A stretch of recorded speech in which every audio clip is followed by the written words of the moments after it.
We are now live on YouTube, and so we'll call the meeting to order at 7:31 p.m. This is the regular meeting of the Reading Board of Education for December 2020, being held remotely pursuant to the governor's executive orders. Present are Chris Parkin, Colleen Pilato, Mike Hoffman, John Riley, Chris Hawker. I don't see Steph Olton or Heather Whaley at the moment. I saw Heather. I'm here. Oh, here's Heather. Okay. All present except for Stephanie Olton. The first item of business on the agenda is the approval of minutes from October 27, October 30, November 4th, and November 10th. I would first look with respect to the meeting minutes of October 27th, if there are any questions or comments with respect to those minutes. And if there are not, we can deem them approved by unanimous consent without objection.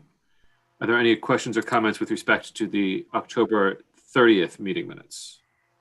Yes, you want me to steal your thunder here? Perhaps? Sure, go for it. Okay. So on page 3, the Region 9 motion, we correct the Region 9 motions, right? We can correct anything to make our minutes correct. Okay. So at that point in the meeting, there were only 7 Region 9 members left. So that motion was approved 7-0. Right. 3. Motion. Region 7-0. Same for the motion on the bottom of page 2. That would have been 7-0.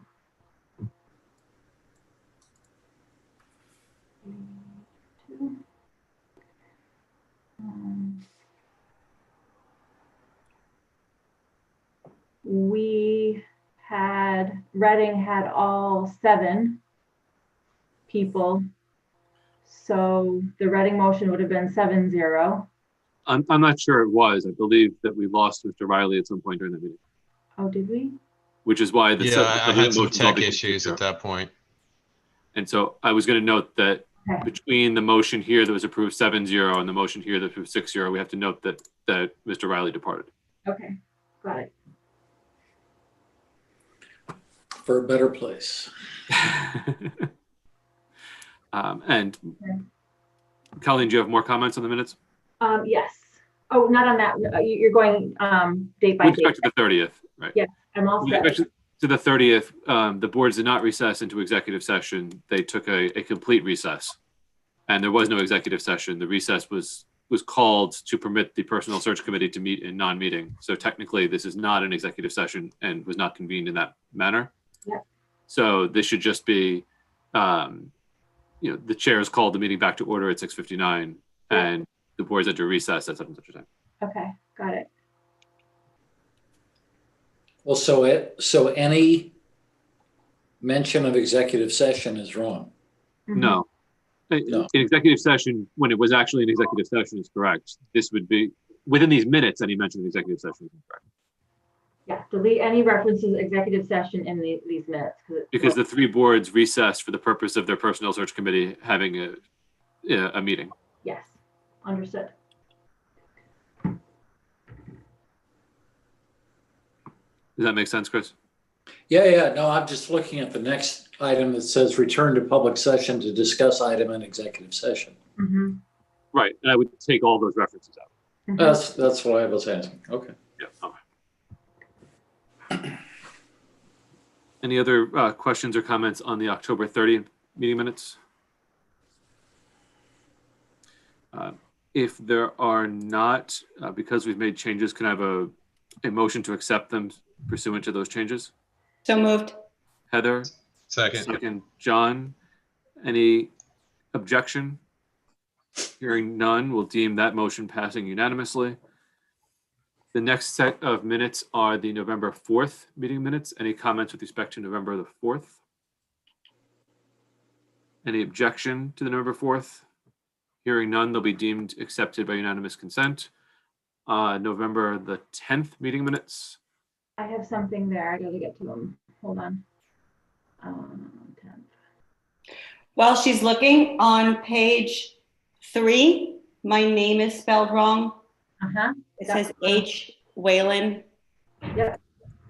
Whaley. Not Whalen.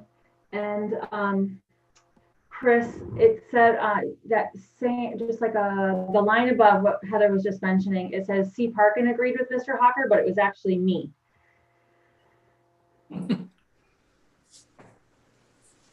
It was you that agreed with Mr. Hawker? Yeah. Or that I agreed with you? No, okay. That should be you. C. Okay. Pilato agreed with Mr. Hawker.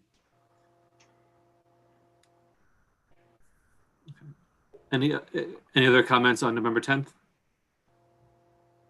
I don't think the minutes have ever reflected 2 people agreeing with me. This is a first. Yeah, we'll get these framed for you. Please. Can I have a motion to approve these minutes as amended? So moved. So moved. Heather, I'll call Mr. Hawker the second. Any objection? Hearing none, as amended, deemed approved unanimously. Brings us to item 3 on the agenda, which is public comment. If any members of the public wish to comment, please indicate so by raising your hand in the participant window or otherwise making yourself known, but we'll start with folks in the participant window. Give you a second. And also say where you live, please. The first person I note is Christina Paranello.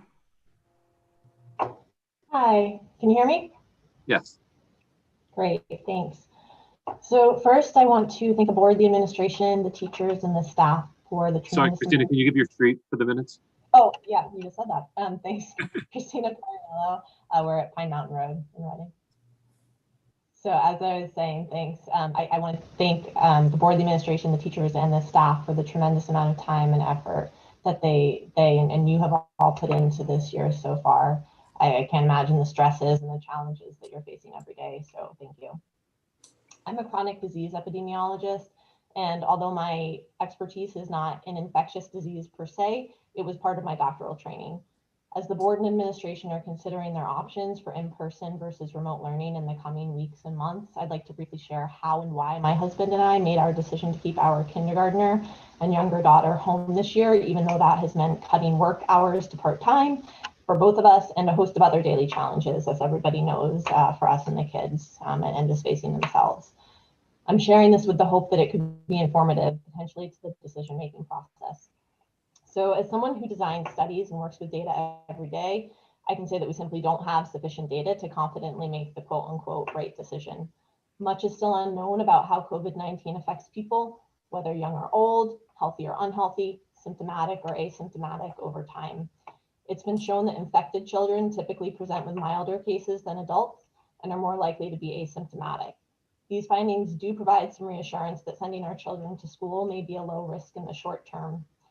Whereas there may be absolutely no long-term health effects for children who contract the virus, the fact is we don't know. There could well be long-lasting effects, even in those children who are asymptomatic, effects that may not be apparent for some time, which is highly plausible given the unique immune response to this virus. We don't know yet what those potential long-term consequences could be, especially for children whose organ systems are still developing.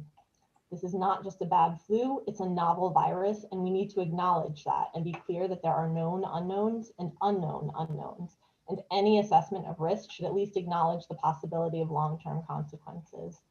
So when we hear that there's no evidence of within-school transmission and no serious long-term effects, the truth is that the properly designed studies haven't been done yet, and we don't have enough data to make a consensus conclusion. Science takes time, and our knowledge is continuously being updated with new information. In addition to the probable case of within-school spread at the Eastern Elementary School in November, there have also recently been cases identified as originating from within-school transmission in neighboring districts. Infection in children is largely asymptomatic. We're not requiring testing for those quarantined. To my knowledge, we're not following up with contacts of contacts. Given our understanding of asymptomatic transmission, I think it's likely that we've underestimated the extent of in-school transmission. My husband and I will feel comfortable sending our children back to school when it's proven that it's safe. rather than in the current situation in which there is only a lack of evidence saying that it's unsafe. We understand that it may be difficult for some families to choose to keep their children home, but we can at least hope that keeping our children home will leave more classroom space available and keep risks lower for families who truly require accommodation. Thanks. Thank you, Christina. The next I see is Derek and Anna Zimnock.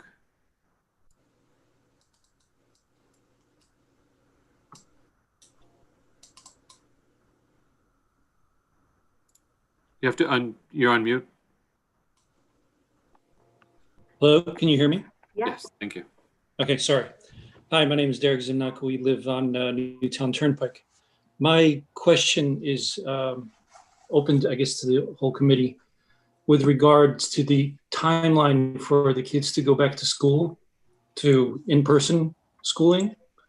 We've noticed through talking with other parents in the town that other towns are already in-person schooling, and Reading has not. And I definitely appreciate other parents that feel uncomfortable bringing their kids back to school to keep them distance learning. But I would say a lot of parents that I've talked to, they would like their kids to go back to school based on having to, spend money for nannies and whatnot. It's very inconvenient. And based on the current, like I said, the other towns, they're already back. And I was wondering where we stand as a community here in Reading to bring them back.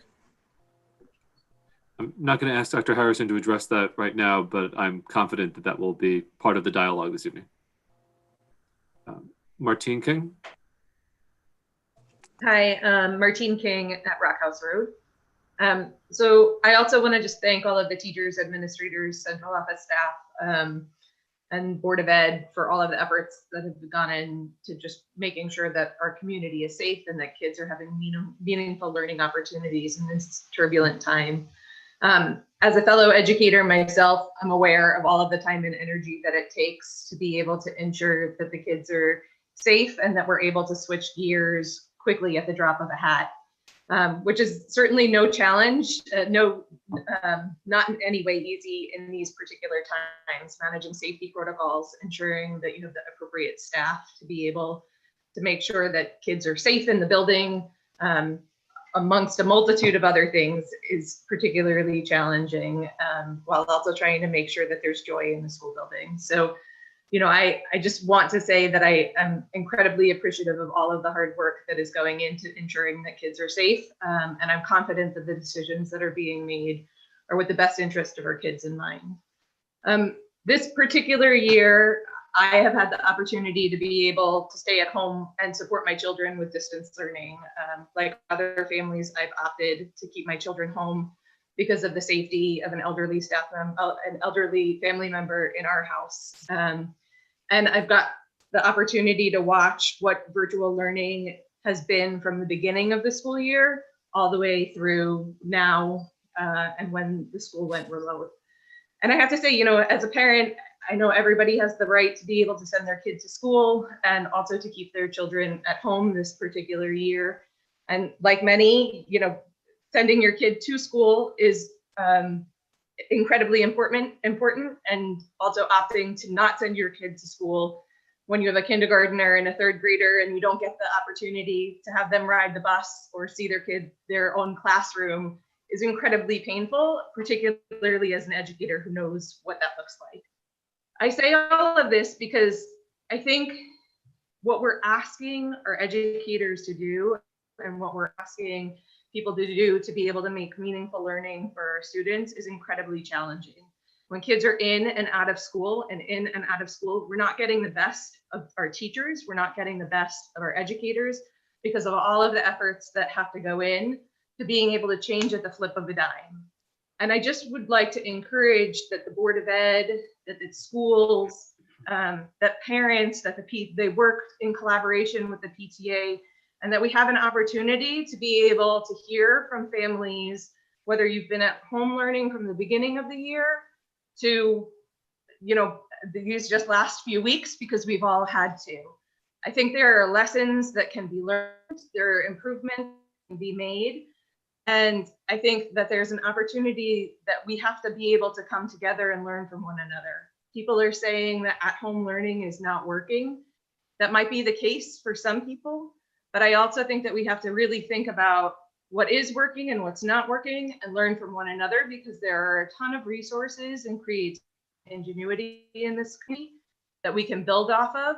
And the reality of the situation is, when you look at what medical professionals are saying about the reality that this is, maybe there'll be some semblance of normalcy by this time next year, virtual learning is not going away. So we need to all be able to come back together and have a conversation about what's working and what's not, so that we can support our teachers and we can support all of our kids, because it's just the flip-flopping back and forth isn't good for anybody. Thank you, Martine. David Callow.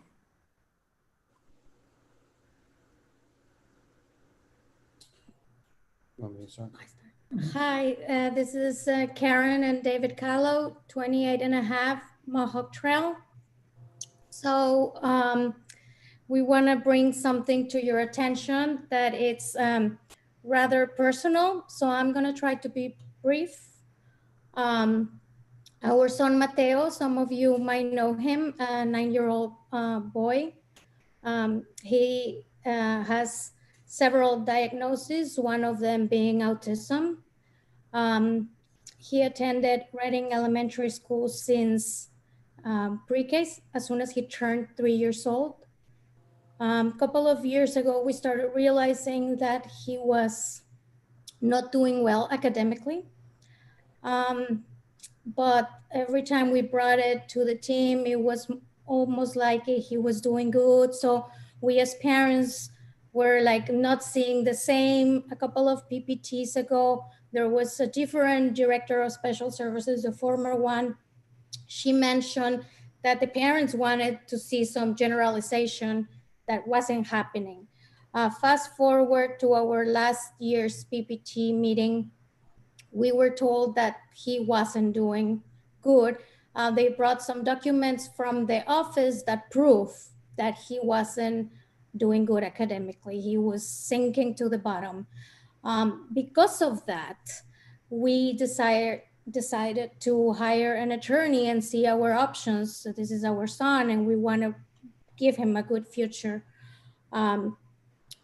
Based on a FAIRPA and FOIA laws, we requested the internal records from the school.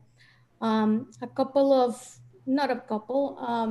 lot of boxes of documents after we realized that his academics weren't only what we were misinformed. There was a lot of inconsistencies, misrepresentations in all those documents. And what I'm trying to say to you as a board is we have proof, evidence of everything I'm saying. And basically at this point today, our son is in 4th grade, seeing material from 1st grade, struggling with material from 1st grade. We've learned a lot of things that we never knew before. And just to give a quick example, in those daily reports that the parents of special needs get, they tell you about his day. But there's also these internal reports in the schools. And in our reports, we would have, he had a great day, things to be proud of, he loved music. And that same day in the internal reports, they would have, Mateo had a meltdown, Mateo cried for 2 hours, Mateo ran out of music, screaming, take me out of here, take me out of here. So now, and I'm sorry, I'm gonna try not to be emotional, but I have a degree on psychology with a specialty on neuropsychology. And I strongly believe that I was robbed the opportunity to work with my son. If I had known that he was struggling that bad for that many years, I would have done something about it. I would have tried to make sense in his little brain that this was happening or why it was happening. So just so you know, we have boxes of that, entire boxes of documents with misrepresentations, and I don't like the word lie, but there's no better word to say it. So I know my husband wants to read something to you, but I feel that it was very important for you to know that we strongly believe under any circumstances, parents should be lied to. And when that breaks, there's nothing that repair that. So again, and summarizing, this day we have a son that struggles, a son that is autistic, that is always going to be autistic, that it's 4 years behind, and that suffered from, I don't know, 4 or 5 years, and we never knew. So again, thank you for allowing us to present. And I know there's other people that probably want to talk, so I will try to go quickly. And I'm sure you guys have a long night in front of you, and I appreciate that. Okay. As my wife said, there's just been so much stuff that we've discovered in this process, much of it heartbreaking. Okay. But before I continue, I'd like to request, subsequent to the night's meeting, that the board request and review the video from our personal November 10th PPT emergency meeting, okay, with Mateo's team. The Director of Special Services clearly indicated at the beginning of that meeting that it was being recorded, and I encourage the board to obtain that recording. That video, combined with evidence that we have, will provide an insight, into what we are going through, okay? As my wife said, furthermore, I would like to state that any representations that we make, we can back up with physical documentation, okay? We've endeavored to understand the complexity of special education, not just from our point of view, but from all of those involved. We understand it's a highly complex issue and one that we do not pretend to have all the answers, okay? Like any large public system, there may not be perfect answers. And actually, as parents, we understand that. However, we do believe that there are certain universal truths that must exist regardless of complexity, regardless of budgetary constraints, regardless of state funding, or any other factors that impact the Reading special education system. Those truths are honesty and transparency. If they do not exist, there truly is no system at all. If they do not exist, there truly is no system. It is simply those in power controlling data, narratives, agenda, information flow, timelines, etc., to the detriment of the less powerful. That is not an educational system. Honesty and transparency are non-negotiables, okay? We understand that. In the performance aspects of our case, we do not ask the board to opine on that at all. It is simply that you have to have an honest and transparent system. As my wife said, through document discovery, we uncovered a pattern of misreporting that spans for us years, some of it quite blatant and some of it more nuanced. It covers academic performance, and more emotionally devastating for us as parents, it covers behavioral and emotional states of our son during the school day. That lack of truth, as my wife said, robbed us as parents, and most importantly, my wife, of the opportunity to intervene on behalf of our son for years, to help him make sense of a confusing day, swirling information, sensory issues, okay? We were never told. Tragically, we can never recover that time. We can never undo that damage. For the rest of our lives, we will live knowing many days in school our son was struggling, confused, frightened, scared, acting out, etc., only for us to be told at the end of the day, he had a great day. I implore the Board of Education to investigate our evidence. Based on conversations, we believe it to be true that we are not the only family to be the recipient of false information. In regards to transparency, we have emails and information withheld and not offered to us. We have had meetings canceled based on a rule that the State Department of Education has said does not exist. Meanwhile, for its own convenience, the district violated its own said rule at least 2 times. We've had the district declare meetings to have taken place when they have not. In summarizing our interaction with district administration, we would describe in many cases as deceptive, evasive, and manipulative. We find the demeanor of the administration void of any sense of true compassion or caring for our child. Words like concern are thrown about as a catch-all phrase for bad events that come to light. Words like collaboration get thrown back in our face if the district is not benefiting. I would cite an example, but for time, I'm gonna move on. In concluding, let's say this: each day, this little boy gets up and literally fights to survive in a world that often swirls around him, confuses him, scares him. As parents, our mission in life for this little boy is to help him navigate that daily struggle, to help him decode the typical world so it can make a little more sense, so he can survive a little bit better, a little happier. We are not parents asking the school system to do our work for us. We are not parents here just to complain. In fact, I have drafted a document of best practices that at the right time I would love to share with the Board of Education to advance the system in a better way. That said, we do ask the Board of Education to investigate our claims, potentially clean up the system where necessary, and to uphold the principles of honesty and transparency. I thank you for your time and consideration. Thank you, David and Karen. Is there any other public comment at this time? I see nobody else raising their hand in the participant window. Anybody else who wishes to? Sienna. Sienna. Hi, sorry, I don't actually know how to raise my hand on this thing. Oh. Shauna Bedard, 16 Winding Brook Lane. I just want to follow up. I think it's unfair to the kids of the community to play off the unknowns of school. I do hope the board considers opening all in. One known from my end is my kids are struggling socially, emotionally with school, and that's not fair to them. You know, there's many instances of parents that have to go to work with their kids are left with older siblings to help them, and that's not fair to them. So I urge you to open school all in and let us make the decision if we send them home, send them to school or keep them home. Thank you. Thank you, Shauna. Any other public comment?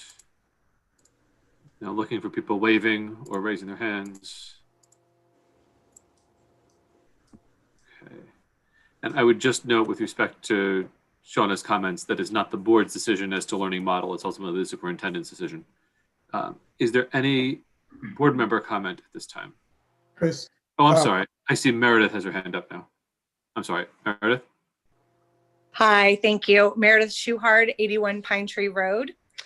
I just was wondering, as I've talked about other, and I know this is comment, so I don't need an answer now, but I'm just throwing it out there, is we've seen other districts post campus level specific numbers for current cases and the number of students and teachers on that campus that are currently being asked to quarantine. And so I'm wondering if it's possible for our school, RES and JRMS, to get those numbers out to parents so we can have a better idea of what the scope of it is on our campus. Thank you. Thank you, Meredith. Trying one last time. Any other public comment? Board member comment. I'll say something. This is Colleen. First, I want to welcome Mr. Zachary. A big welcome. I am so excited and relieved that you are here. This is our new director of finance and operations. We have a ton of work to do, and I'm so glad that you're here. I wanted to acknowledge the communication from Dr. Harrison. I thought what you wrote about Thanksgiving was a beautiful message to the community at large, and I appreciate the regular updates on COVID cases. I also want to acknowledge what the Callows just said, because it really, I'm a mom first, and I just want them to know, I don't want to leave what they just said hanging. And I know this isn't question and answer period, but I just want them to know that I heard you as a family, and I will look into your suggestion. I'm a single board member, so I can't promise anything, but I just want to make sure that you know you were heard. I hear all public comment. I really do. I hear parents that this is very difficult time, but I especially wanted to highlight the personal nature of the Callows message there that I heard you. Thank you, Colleen. Any other board member comment? I want to echo what Colleen said, and let you know I hear you. I also promise to look into this and figure this out. I'm very interested to hear what you have to show us. And also I want to tell other parents, like Colleen said, this is really a difficult time. We are all parents and we are all going through struggles just like you are. And there's no easy answer here, and there's no good answer for whether we go all in, hybrid, all out. None of them are good answers right now, or good options. And I'm sure we'll get into this later, but one thing I just want to put a pin in is that sometimes if a school has to go distance, it's because so many people are quarantined that we can't even open the school. And they might not be sick, but they might be quarantined. And I definitely hear the comment about putting out the numbers from the schools. That's something that I have asked for recently also. So just want to sort of put a pin in that. Other board member comment? Mike?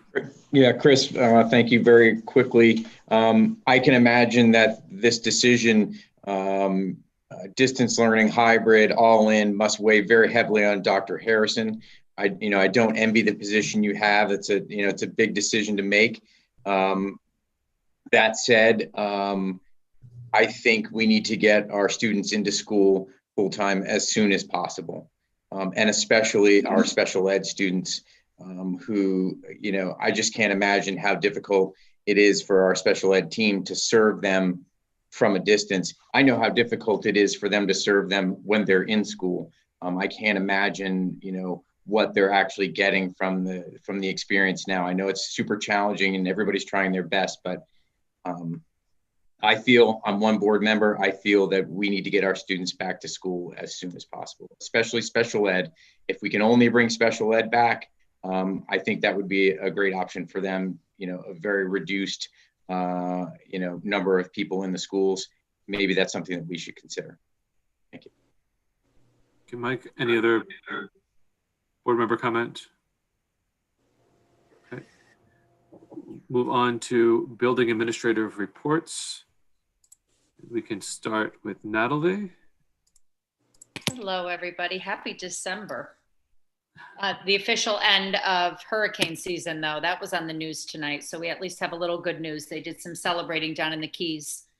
On the board report for this month, you'll note that the numbers are pretty stable. We have several families moving into Reading still. So I know at the beginning of November, I reported that we would have some new families moving in. And I think with the times, some of the closings have moved and changed. So we're still awaiting several children coming to join us before the new year. But in this month's report, I hope you had an opportunity to see the wonderful things that were going on in our building and do continue to go on.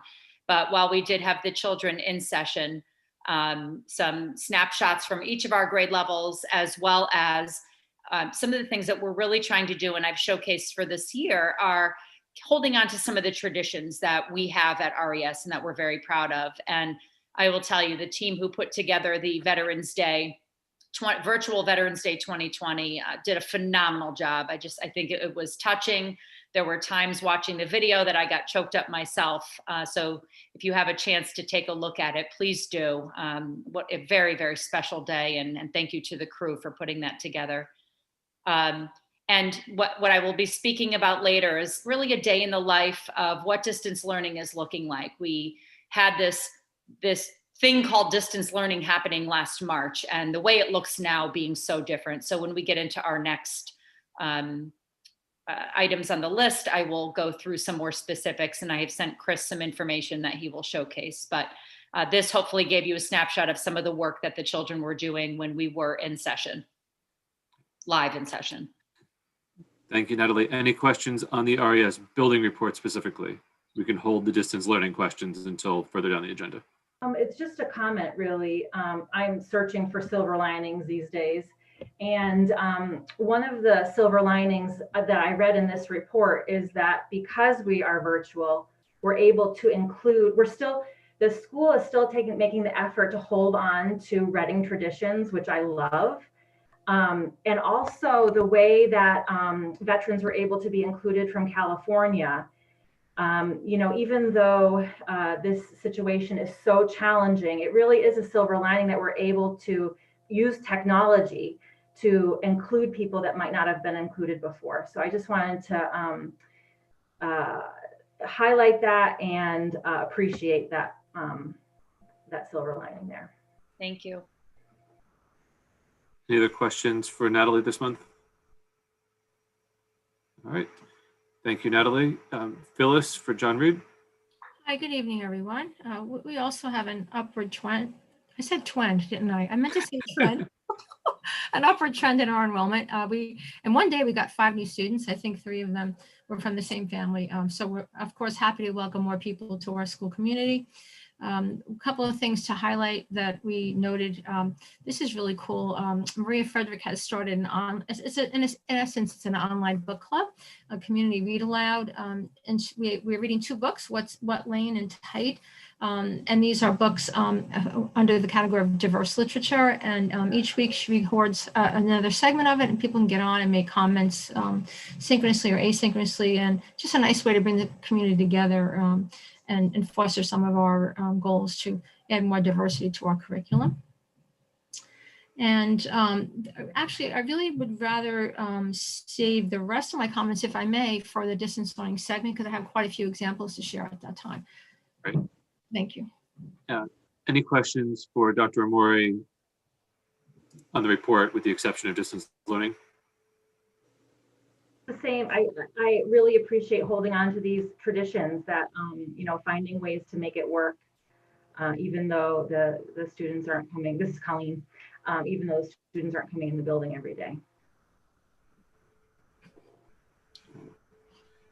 If there are no further questions on the building reports, we'll move on to discussion and possible action distance learning update. And I would introduce Dr. Harrison to introduce the topic. Good evening, everyone, and thank you for the opportunity to talk about distance learning. Tonight, our principals, as Natalie mentioned, they're going to sort of take us through a day in the life of students in distance learning to just give a picture of what that looks like, what are the lessons that we've learned along the way, and I think it's important to note as part of this full discussion that that this approach to distance learning is, and really we're thinking distance learning phase 2. So this looks very different than what things look like in the spring when we were all out. But it's really an iterative process. And I think that, I was talking with a colleague earlier today about, what is our current education research say about issues X, Y, and Z related to distance learning. And we're really living in a world, I think, for the first time where education research has not caught up to where we are, what we're living in. And so, that's definitely one of the challenges, and we're trying to be as flexible as possible along the way. I want to start tonight just by talking about sort of where we are as far as next steps. So as you know from previous messages that I sent to our entire community, the plan was for us to be in distance learning through the end of this week, and then for students to return back to in-person learning on Monday, December 7th. And one of the things that I've said all along was, it is very, very important, I think, for me as a leader, for you having, as a community, having trust in me as a leader, and to make sure that these decisions are data-driven. The challenge here is that that there's always not perfect data to look at, right? That really gives you kind of, when you hit this target number, then here's sort of the next response. So I want to just take a moment and talk about how all of these pieces of data fit together. And let me start by just sharing in response to one of the questions that came up earlier. When will we know what happens next? So I'm a parent. I have I have a bunch of kids, but the youngest one is in second grade, and so I am always very tuned into, from a parent standpoint, needing to know in advance what our lives are going to look like. So I will be making a decision by tomorrow and communicating with all of our families across all 3 districts, so that there's no waiting, and we'll know what the plan is for next week. There's 2 pieces of data when it comes to our local health data that really kind of shape what the decisions are. And we discuss this data weekly in collaboration with our local health directors, but we get 2 cycles of this data weekly. So one comes in on Tuesday mornings and then on Friday mornings. And so I had an opportunity to analyze the data this morning. So we have seen, as you can imagine, in Reading, kind of a steady stream of increases in the number of cases. This latest piece of data shows a little bit of a decrease. But what's also hidden in those numbers is that the number of tests that were performed over the last several days is significantly lower than we've seen in previous weeks, which we can imagine. I mean, it was a holiday weekend. I think that there's been a lot more activity with people wanting to get tests, and you know, I've heard several stories of there being long lines and people not doing as much of the surveillance testing that they've done in the past. So I'm trying to be very careful not to read too much into that and say, you know, oh my God, this is great, it's on an upswing. The secondary data point that we look at is the positivity rate. And so we looked kind of over the course of several reporting periods, is the positivity rate decreasing or increasing? And so right now, again, one thing that's positive is that we see a slight decrease in our positivity rate in Reading. And this I think makes us very hopeful, but I also am very conscious of how the holiday weekend is playing into what's behind these numbers. And so that means that we need to do some additional digging to see, you know, sort of what's happening behind the scenes. We met with our local health directors on the Wednesday before Thanksgiving, and we talked about, there's been a lot of conversation kind of across the state and then nationally about, will we see a spike in cases in response to Thanksgiving, right? You know, as much as we've encouraged people not to do the large gatherings, will that impact our overall health data? And so in trying to be proactive, we had some discussion with the health directors around when would we likely see that pop up? And so they look at Thanksgiving. If that's the exposure, then we would likely see those cases start to show up 10 to 14 days after. Well, of course, 10 days after is the Monday that we're scheduled to come back. And so again, it's really a matter of trying to watch this and be really careful. The other piece that really plays into this decision, in addition to looking at our health data and really digging in to see what's happening behind the scenes. So not just looking at, did we reach 25 new cases per 100,000 population? Are we above that threshold or below? And we are above that threshold, which puts us in the red, but we want to dig a little bit more deeply with our health directors. But the other piece is really also looking at the staffing.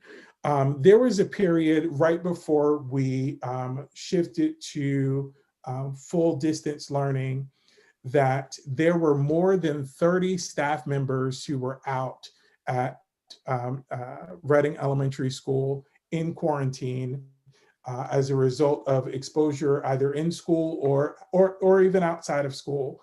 And that was 30 plus out of a staff of 105, I think. You get to the point where coverage really becomes a significant issue. And, you know, from district to district, our principals and superintendents will tell you it is becoming more and more difficult to find adequate coverage. You know, obviously trying to introduce new people in to come in and cover a class, that's a lot for, you know, to consider for people coming in, and remembering, you know, our daily sub pay is $100. And so there's a level of risk. And so what we're trying to do as much as possible is to be proactive and not have to react. You know, we wake up on a Monday morning and look at all of the absences that have been put in and realize, oh my God, we don't have enough coverage to run the school, and now we're making last minute decisions. So I've asked our principals to do some surveying with their staff to get a picture of the overall health of and how many staff are not just in self-isolation, but dealing with quarantine or have been exposed during the Thanksgiving break. The other piece that we also know has a potential impact on staffing is what's happening with districts surrounding us related to if they're closed and our teachers have students in that district and then they have to be home with their children, those childcare needs could have an impact on staffing in our schools. And so my goal is to get all of that information by midday tomorrow and be able to analyze and make an informed decision for next week. It goes without saying that the educator in me I always believe in the importance of face-to-face learning. I mean, I think that our teachers have done a phenomenal job trying to rethink what typical learning looks like in a virtual environment. And I'm excited for our principals to share some of those stories with us tonight in just a few minutes. But I know, and our teachers would agree, that nothing replaces having students face to face. There is the challenge of just the unknowns, and even in working hard to make these very data informed decisions, you know, part of the challenge is when there's a lack of data, and you need to find that next level of information. And look, you know, as a superintendent, I'm used to being responsible for the health and safety and well-being of our students and staff, but this is on a whole different level where, you know, the decision of being in person or not really has the potential to not just impact the health of our students and staff, but also their families. And so if I could, you know, shout one thing from the rooftops, it would be that this is really hard, and I'm working really hard to do right by our community. And please know that when the decision is made, that there's it's not made, you know, kind of cavalier and, you know, without a lot of thought. I also want to be really careful that we continue recognizing that we are in the middle of a health pandemic, and that I'm trying to balance the sort of social political pressure of going one way or the other, and really just trying to stay grounded in you know, the what's best from a health standpoint, and then also from a learning standpoint. One of the things that some schools are looking at, or some districts are looking at, is recognizing that distance learning is most challenging for our youngest students.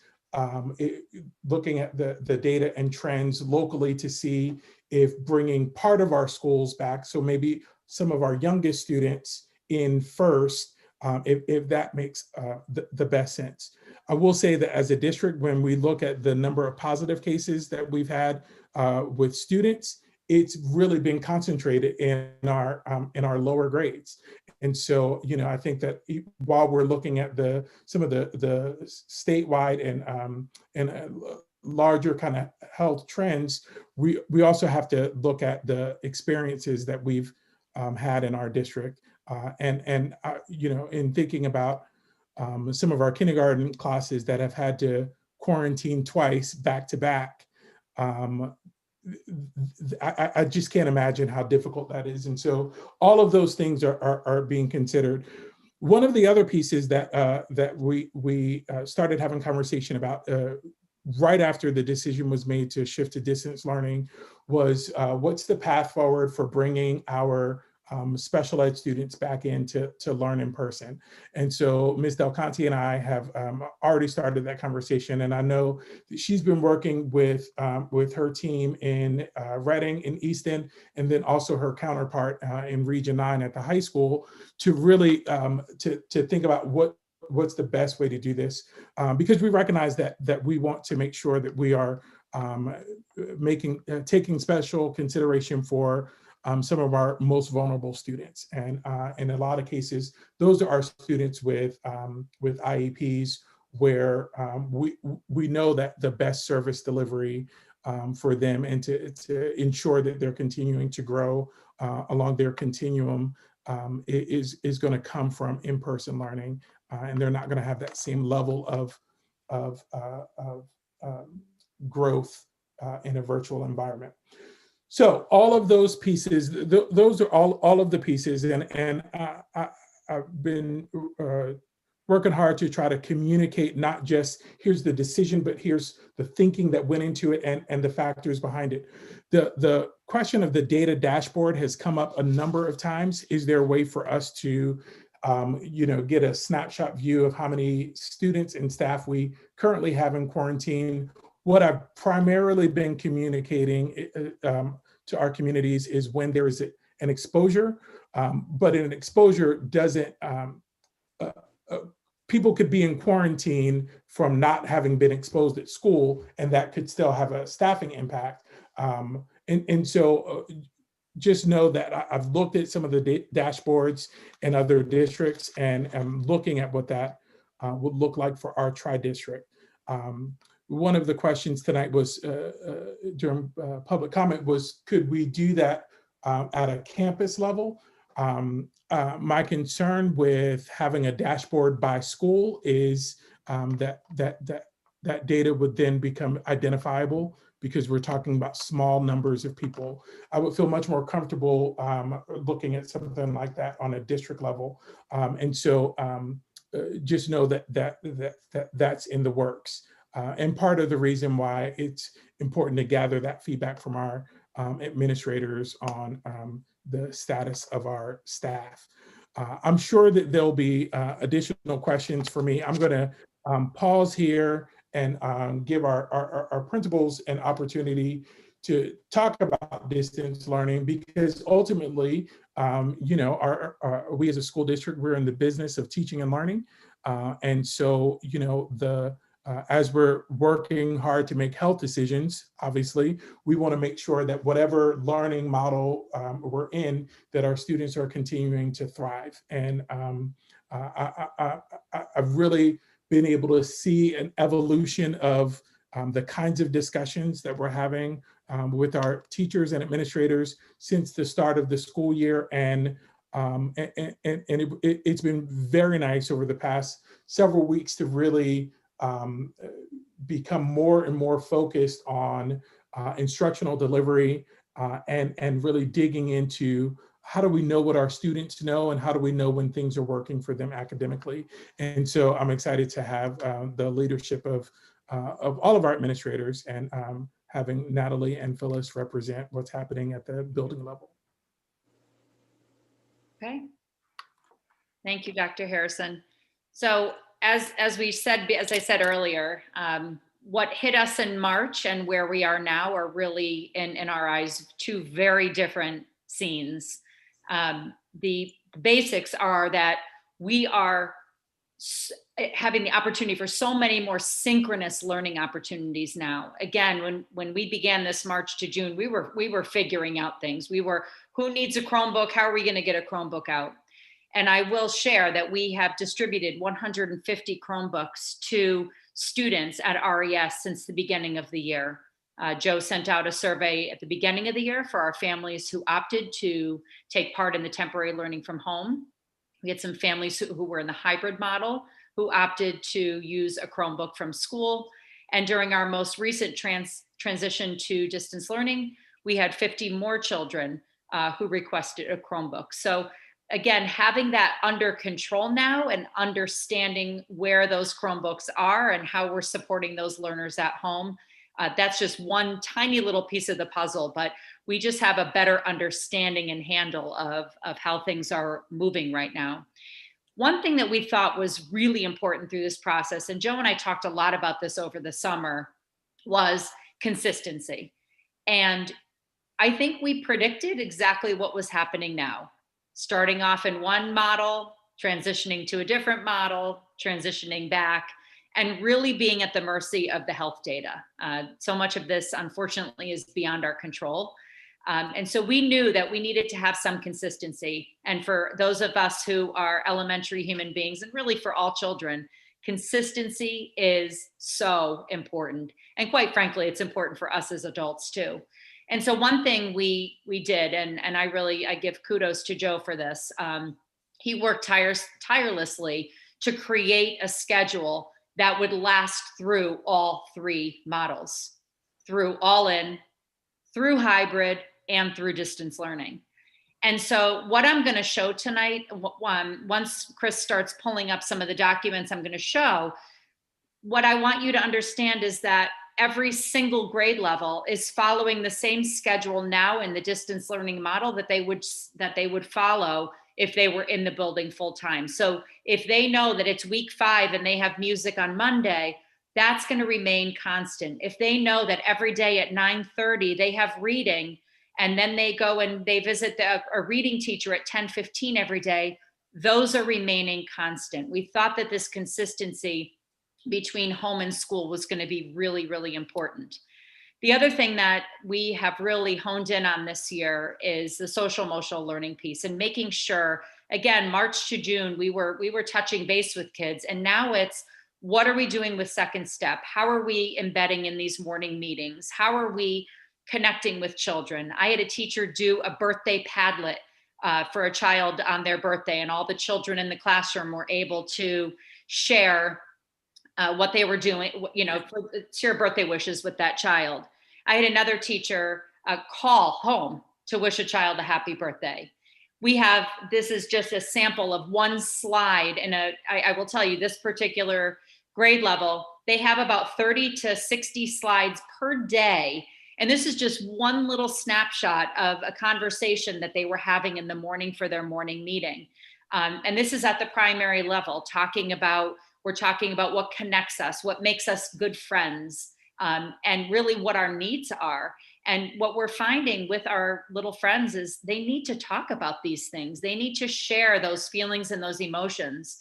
And I believe 2 board meetings ago, or maybe last board meeting, we were talking about the goals that the educators had set. And a lot of them are talking about the social emotional learning piece, and they're talking about zones of regulation. How are children able to understand emotions, not only of themselves, but of others? How are they relating to one another, especially during these times? And I don't know how many of you have been watching news reports recently, but this is starting, these effects are starting as early as age 3. So our teachers have really found the importance of connecting with children in small groups, individually, but also on that personal level through these various opportunities. We can jump to another one, Chris. I'll just kind of. Just anyone? Yeah. So this is an example of an upper elementary schedule. So the children have the access to this schedule in their Google Classroom. As you're aware, all children K4 have access and work through a Google Classroom. And this schedule is on there, and you'll see opportunities for live streaming. But this schedule mirrors, as I shared earlier, mirrors their normal schedule. So there's no surprises in here. So the children know every day at this time, this is where I'm going to see my teacher for this either fine and practical arts or core content area. And this teacher also on the second page showed the Wednesday schedule. As you know, during distance learning and during the hybrid model, on Wednesdays, we have that minimum day to give opportunities in the morning for live streaming, for small groups, for individual interactions. I know of a teacher tomorrow who's going to quickly touch base with each of the children to check in, see where they are, and how that teacher can support them. So this is, again, this is at the upper elementary level. This is part of their Google Classroom. I'm not giving you even remotely, we could be here all night if I showed you all of them. They have slide after slide. They have presentations for mini lessons for the different core contents, but this just gives you kind of a snapshot of a day in the life. This one, I had to show this. This is another grade level.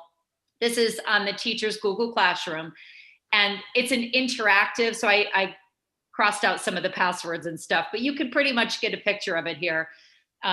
Where it says today's schedule, where it says 9:15 reading, that's a link to the right of it.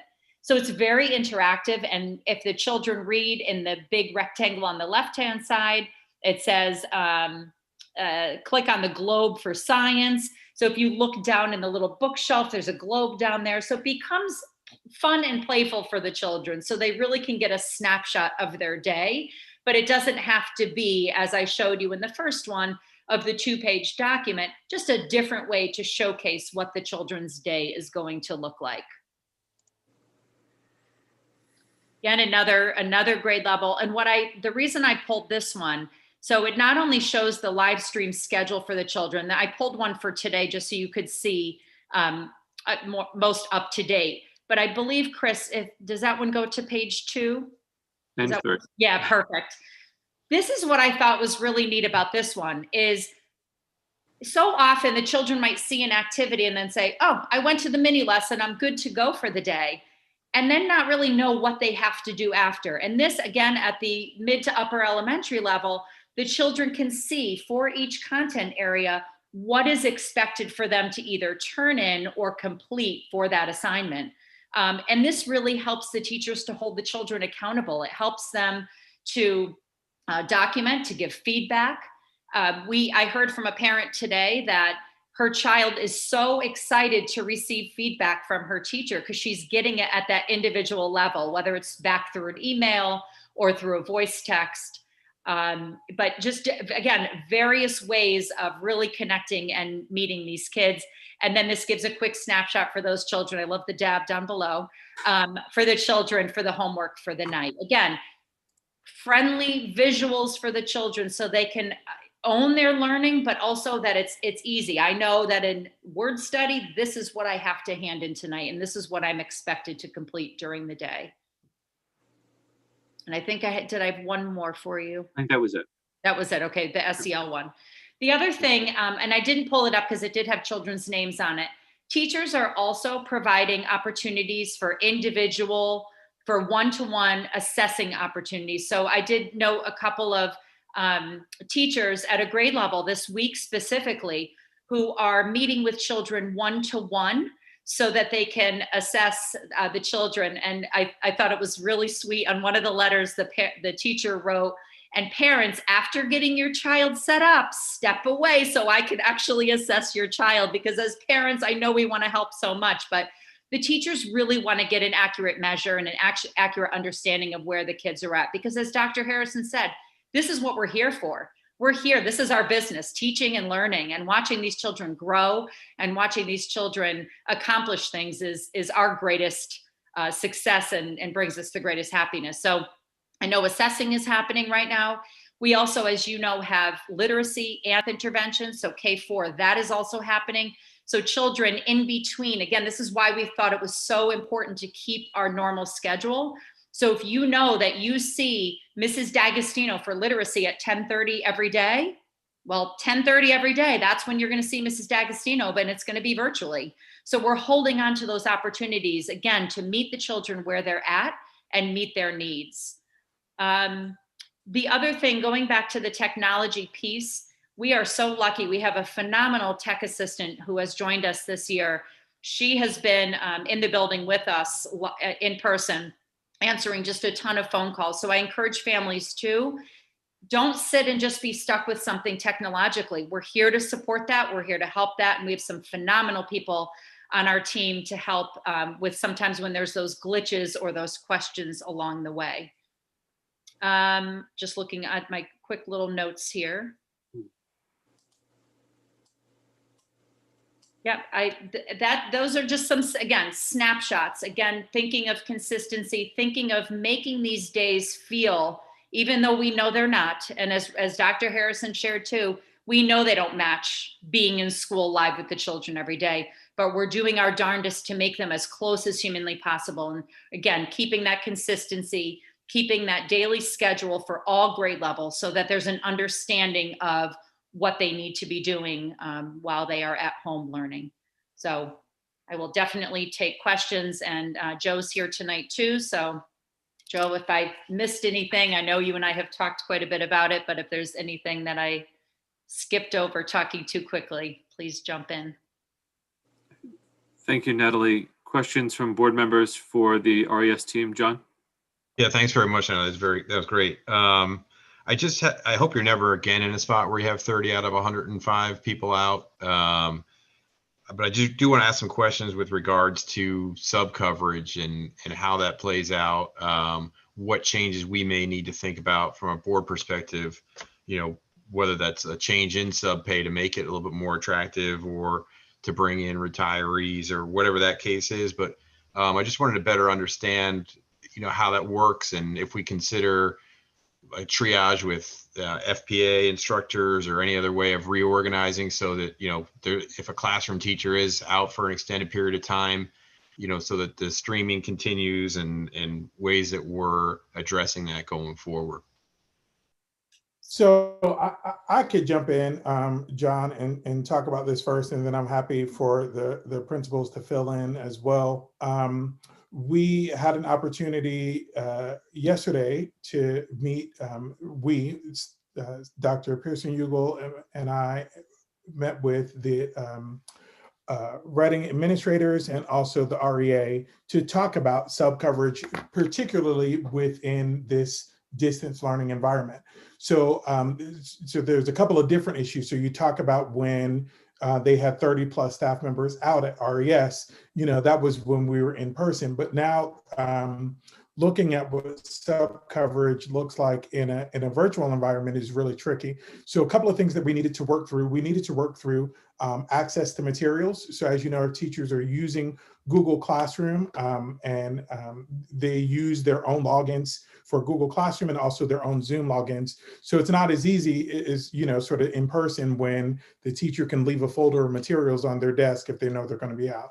So we discussed some ways to overcome that barrier. And then there's the other piece of live streaming. And so, one of the shifts that we're talking about tonight as far as distance learning sort of 2.0 compared to in the spring is such a significant increase in live streaming, right? There's more of that teacher-student interaction. And so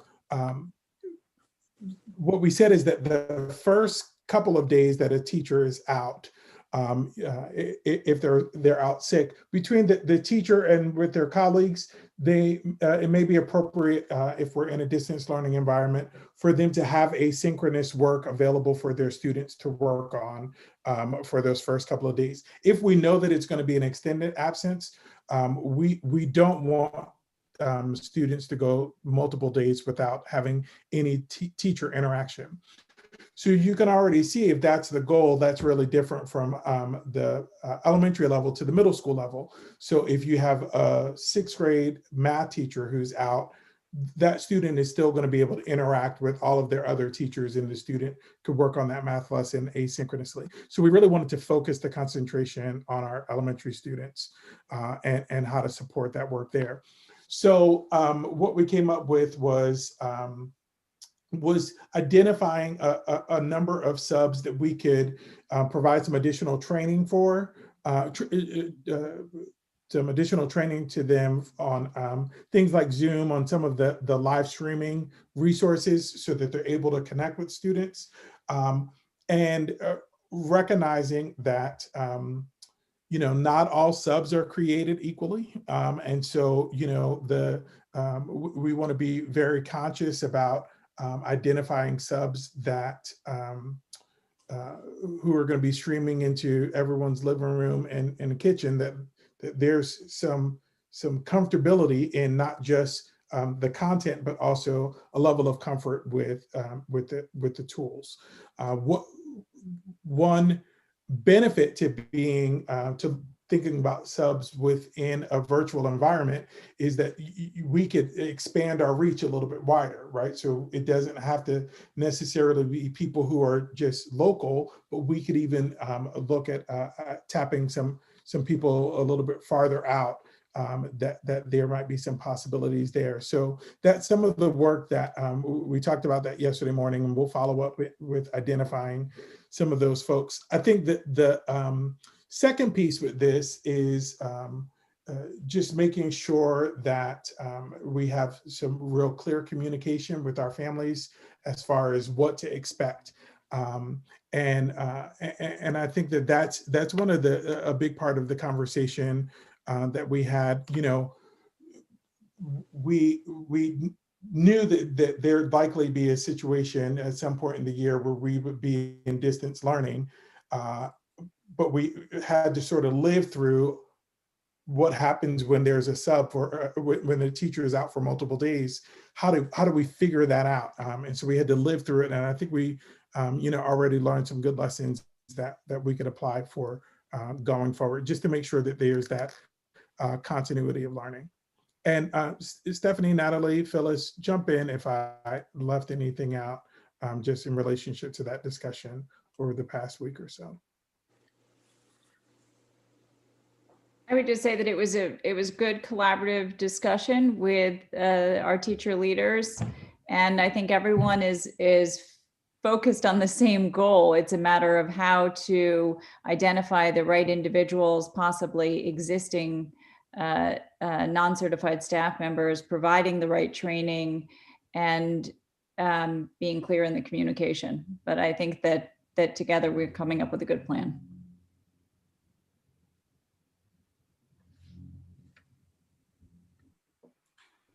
So circling back, questions for Natalie with respect to her comments on RES distance learning?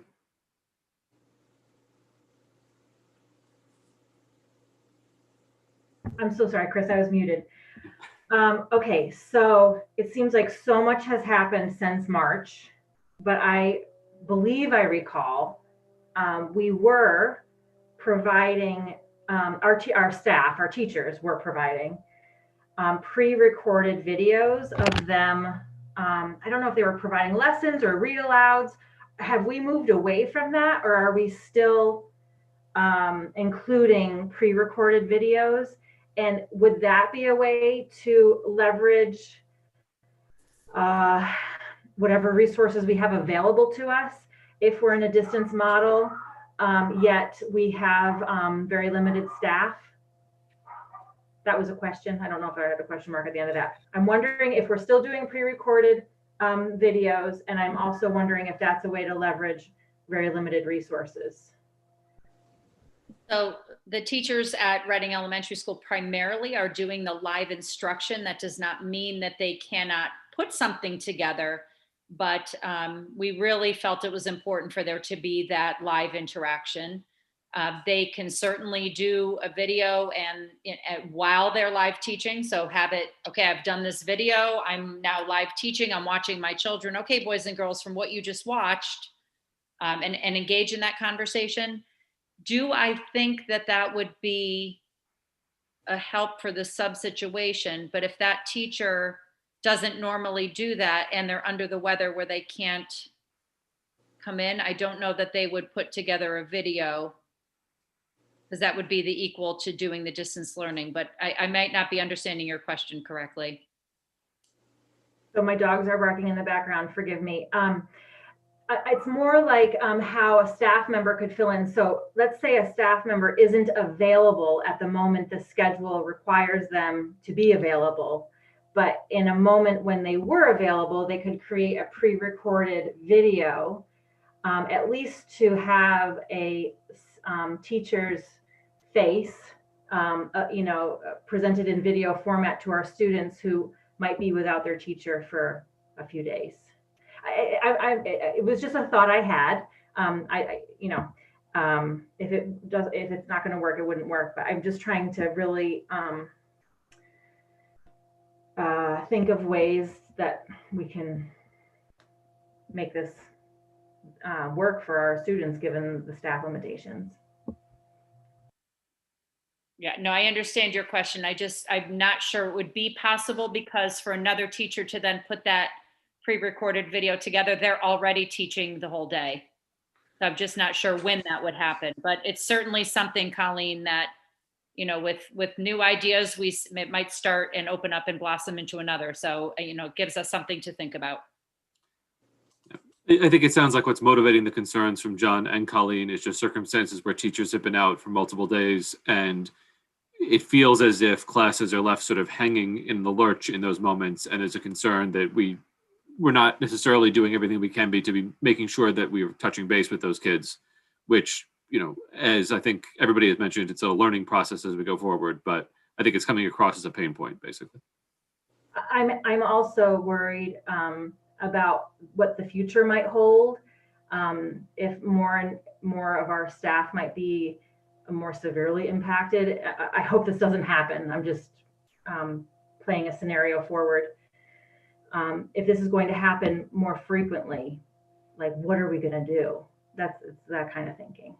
And that's, I think, going back to what Dr. Harrison shared, we do have, I will admit, I don't know that we had this thought and this plan back in June, July, when we were putting our reopening together. And as Dr. Harrison shared, we did not only last week, but also today, have the opportunity to have a conversation with our leaders in our buildings in Reading. So I think we have some ideas in place, and I appreciate you bringing that up, because that is not what we don't want children to be left hanging. That is for sure. So we will continue to engage in that conversation together.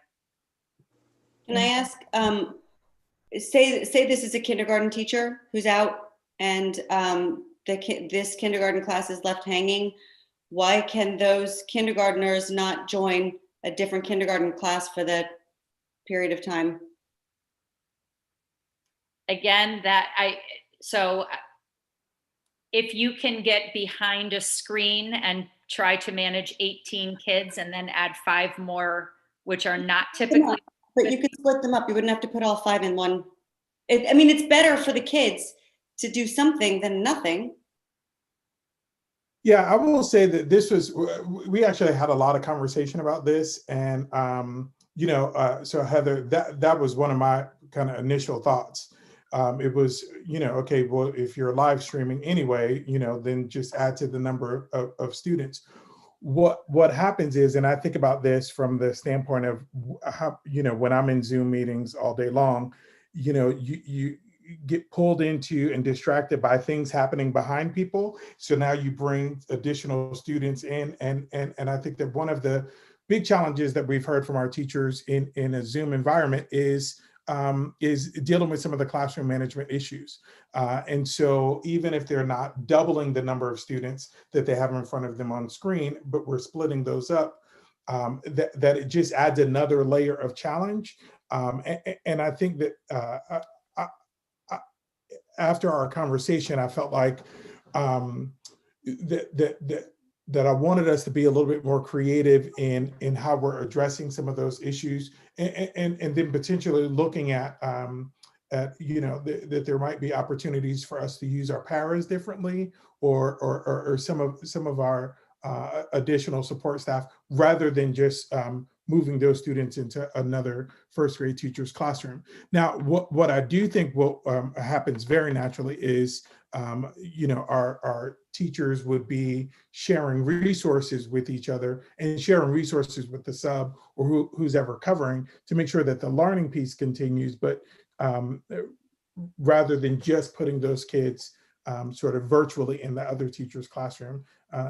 There's some, I think, negative sort of consequences that we would sort of anticipate. I think one of the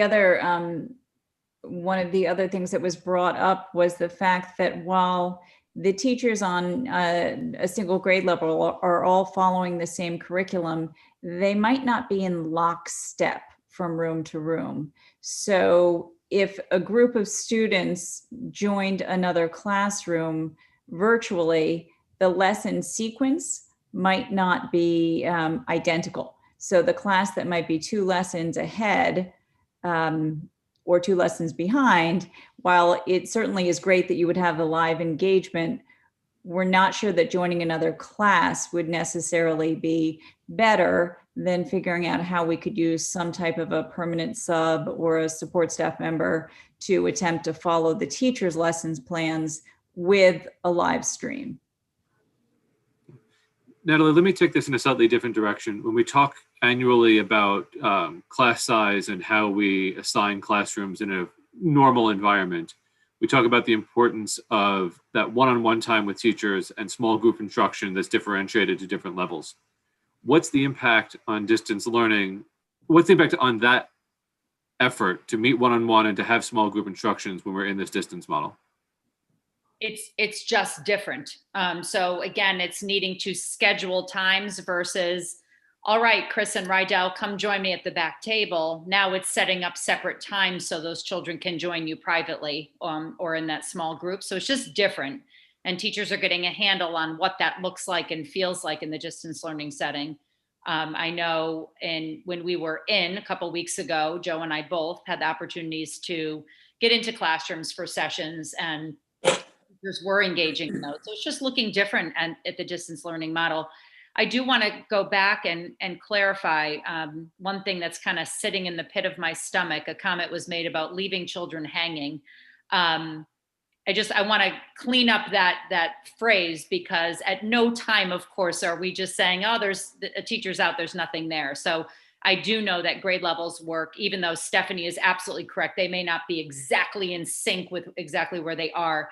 Grade levels are working together to ensure that materials and resources and activities are there for children. So I just wanted to clear that up, because it just wasn't sitting right with me. We would never leave children hanging in any learning format. But in terms of the individual and the small group, Chris, is just looking different. Like I said, the teacher's schedule, who I didn't post tonight because it had children's names on it, the children, either individually or in small groups, had specific times set up that they would meet with the teacher. So the teacher sent that schedule home to the families so that the children knew exactly when they were getting on, whether it was at one grade level, they're completing assessments, and at another grade level, a teacher was doing small groups for reading and for math. I think it's just important to call out the fact that that level of instruction is still happening, even though we're in this distance model. And when we look at those schedules, it might look like, well, they're on 4 live streams a day, but it's also quite possible that they're being pulled into small groups or individual sessions throughout the week also. That's right. That's right. So exactly, Chris, when what I showed tonight was really more of from a classroom view, from a classroom perspective, but there are some individual and partnership opportunities. And as I shared, the intervention schedules are going on as they normally would if we were in person. So those opportunities as well, opportunities with Mr. Farina for advanced learning, those are continuing to happen. And again, those are based on the individual children's schedules beyond the core content. We're still trying to meet every student where they are. Absolutely.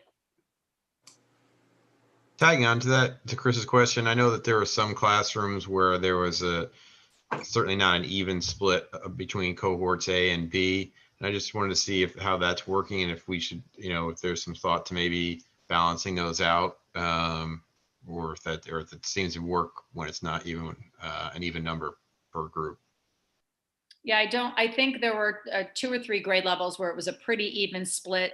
There's one grade level in particular where part of the alphabet is just naturally heavier. I think would it be perfect? Would it be ideal if all grade levels were evenly split down the middle? Absolutely. I think that could create some confusion for the parents. I mean, the reason I believe that we did that early on was so that families could be in sync, so that we could do that. But it's not that we can't have a conversation about it, but I also know that the teachers have worked tirelessly to make those numbers work in their classrooms. But it's not something that we cannot talk about again. I mean, we can certainly bring it back to the table, but I know we were trying to work with families to make it easy for them across if they had children at both at elementary, middle, and at high school. And again, it's only one grade level that it impacts slightly. Yeah, if there's, this is Colleen again, if there's only children, I always think about that because that's my situation. I'm very flexible. If you told me I needed to switch my schedule, I only have one. So, you know, you could consider that kind of thing. Any other questions or comments with respect to Natalie and Joe and RES? If not, I'll invite Phyllis to give us an update from the John Reed perspective. And thank you, Natalie. Thank you. So I'm going to try to share my screen here. Window.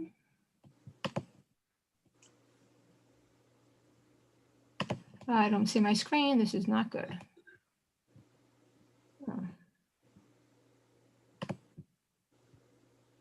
Oh. I'm not seeing my screen. I'm sorry. I don't know.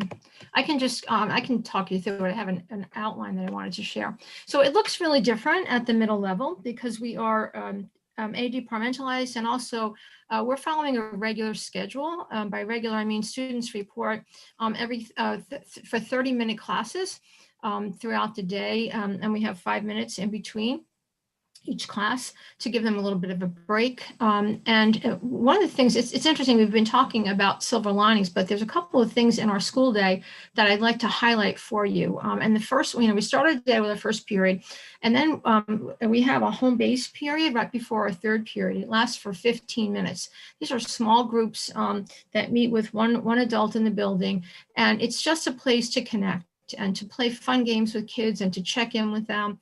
It's where most of our teams are using those opportunities to work on their SLOs this year, where we're focusing on students' social and emotional well-being. So home base is, again, just a time of connection. It's really important. And teachers have found really cool ways to use technology to do that. So for example, Maria Frederick, our library media specialist, she had students using some interactive board where they could literally move their names from place to place in one of these games that they were playing. So it's active, it's fun. But it really is, while we're having fun and we're being lighthearted, we're checking in with students on a daily basis, and this same group meets, every single day. We also, pardon me, I really want to speak also about two other times during the day that are really important. One of them is IE. It is our third period. And that's for intervention. And interestingly enough, teachers have found some pretty creative ways to use this period. So I'll just share a couple of things from my outline that I'm sorry you can't see.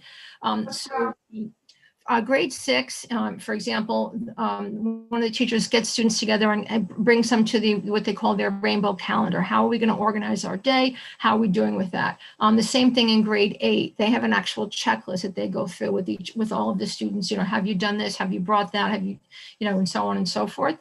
Students and teachers meet individually. They meet in small groups during IE. One of the things that I was really impressed by are ILA specialists and our 5th grade teacher and a couple of other people on that team, another ILA teacher from last year, and one of our paras. They broke the students up into mini courses, but first they looked at where students were at. It was completely data driven. And so then they created these mini courses of 5 sessions where each of them took smaller groups. And then, so for example, how to do inference, make inferences in your reading and writing. So that kind of thing, very detailed plans that once again, I'm going to say, I'm sorry, I can't show you my screen, but just wonderful lesson plans and just a way to take this use it as an opportunity so we can connect with students over and above the regular class meetings of the day. then we find ourselves at the end of the day, we didn't want students on, for 7 or 8 hours in daytime, right? So we ended our day a little bit earlier in terms of our periods, but we're calling it, it's come to be called just, office hours or small group instruction. And that begins at 2:30 and it goes until 3:40 every day. This has become a fun place for students and a place to catch up. So one of the teachers shared something I never would have thought of. Sometimes students get on with the teachers just to do their homework. They don't really even want to talk to them necessarily, but they know that somebody's there. They're in a meet with them, and the teacher's there in case they have any questions or extra help. But it keeps them focused, and that's one use of the after school time. Another time, of course, is extra help. Another teacher noted that a trend she's seeing is students will, once they begin their independent work, then they realize they have questions because, they go through the mini lesson with the teacher and then it's time to do their own work and they think, oh gosh, and that's an opportunity. Teachers also schedule time with students so that maybe they have a class of 20, but then they'll meet with 4 of those students on a particular day during these office hours. Let's see what else. I think that's pretty much the highlight of it. What we have found is, and this is all live streaming, by the way, it's all synchronous. It doesn't mean that teachers don't post things on occasion. Sometimes they do, and have students do independent work, but for the most part, these are live sessions. All the students log in, and they last for about 30 minutes. On Wednesdays, as we know, we end the day just a little bit earlier, and we have a couple hours in the afternoon for teachers to work on professional development. We also, it's been wonderful to note how our counselors, our school psychologists, our social worker are using these opportunities to check in with students. I'll give you an example. We have begun to take period by period attendance because sometimes we have students who will check in the morning. We know that our official attendance period is period 1, and they may check in and we count them as officially in attendance, but then they may not check in for the second period or fourth period. We have to keep track of it. So it's a bit of a pain, but we've started to, go through trends. Darlene today spent her day doing that for the entire school. Thank you, Darlene. And she was able to find a couple of those trends and immediately got in touch with the counselor. And our first approach will always be from a counseling perspective. The counselors get in touch with the families, they call home, they get in touch with the students, give them some advice, make sure they log in. We're connecting, we're making sure that our students are not, falling through the cracks, as you say. So that's one of the ways that administration and counseling and special educators are also staying connected. It's really, really important that we do that. One of the other things I wanted to talk about very briefly tonight is we love our parents to help. And by the way, I am so excited to see we have over 90 people participating. We never had 90 people in the community room, right? So this is so great that 90 people are on this, call with us tonight. So I would like to encourage our parents to, and we know how hard it is because we're asking you not just to be parents and not just to be workers because you're also employed during the day, but now we're asking you to be teachers. But we really, really need your help because we can do just so much. For example, a student would never get up and walk out of a classroom in the middle of a class. But students think nothing of turning off their cameras and going to do whatever they're going to do in the middle of a class. And teachers have no way of knowing if students are there. We can't control that. So we really need your help at home. Not that you can sit next to your child. And we don't want you to, frankly, to sit next to them, the whole day. But please encourage them at home to be present, be there, show up. And that's half the battle. And so we can't do that. So set them up for a day. I don't personally think students, unless it's a family issue, and we know we have connectivity issues, but we love for students to be set up in a visible place, maybe the dining room table, the kitchen table, when they're holed up in their room and there's video games to be had. It's a choice, right? So it would be really helpful for them to know that, get up on time, get dressed for school, have a good breakfast, and just treat it as if you were coming to school, which they do very excitedly, and of course we miss them very much, but while they're home, it's still school. And we would love some parental support on that, making sure they're doing their homework. But we are able to check in and we are following up and we make phone calls. Just yesterday, we had a conversation with a family with a young man, for whatever reason, he's just not engaging. He's not checking into his classes. And Darlene and I were on with mom and his counselor and, encouraging him. We need you to show up. We want you to be there. And hopefully, and I think it did work, right? Darlene, you checked in today and I think he was present for most of his classes, which, feels good when you know you're having impact just by reaching out. So while it can seem like we're really disconnected, and yet, no, it's not the same as being in person. We really are able to use the technology to stay connected with our families and with our students. And I'm really pleased to see how well our teachers have utilized those periods. And again, those are the IE and the after I'm calling it after school, but it's really the extra help time at the end of the day, and these mini interventions that we're making to stay connected with our students. So our students are doing some fun things. You know, they're creating videos, they're putting together some of the things they're learning in STEM, and then showing them in their physical education classes. So there's all kinds of good stuff going on, and teachers are really working hard. I mean, I have to say, I did ask for some examples that I could share with you tonight of some of the lessons, and I got so many wonderful examples.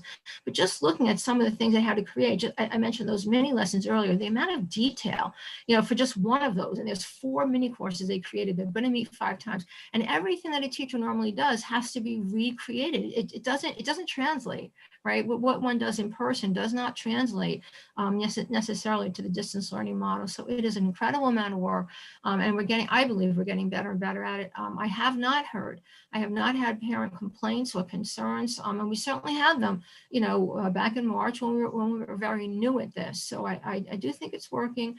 It's a lot of effort, a lot of work. We can't wait for our students to come back, but for now, I'm pleased to share with you that it does in fact seem to be going well, and I hope that our students' progress will be reflected, you know, in future assessments.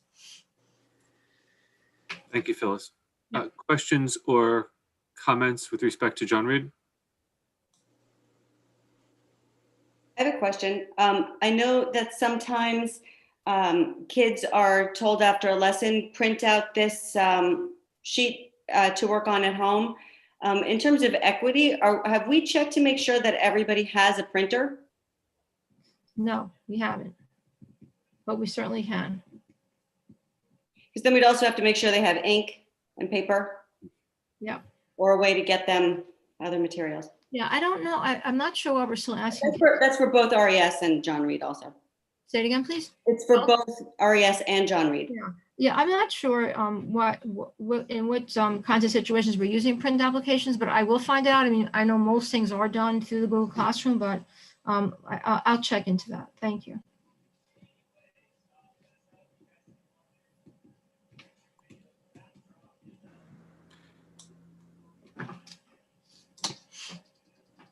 Have there been any issues encountered with respect to connectivity and Zoom and teachers working remotely and things of that nature? And how are we addressing those to make sure that we have sort of continuous synchronous learning?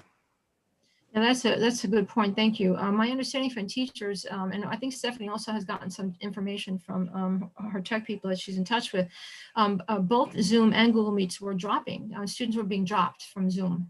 It has to do with bandwidth in the home, I think. And now I'm getting out of my element, but we have had some issues, but kids are able to get back on, but it has been a problem. I don't really know how that's being addressed. I don't know if anybody else can speak to that, but we have heard that issue, yes.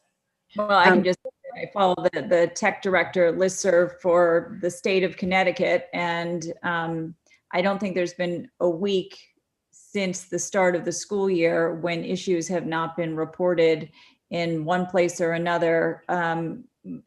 More issues, I will say, with Google Meet than with Zoom, but generally the connectivity issues occur. They just happen, and certainly probably more so with more people in the home right now, all trying to share bandwidth.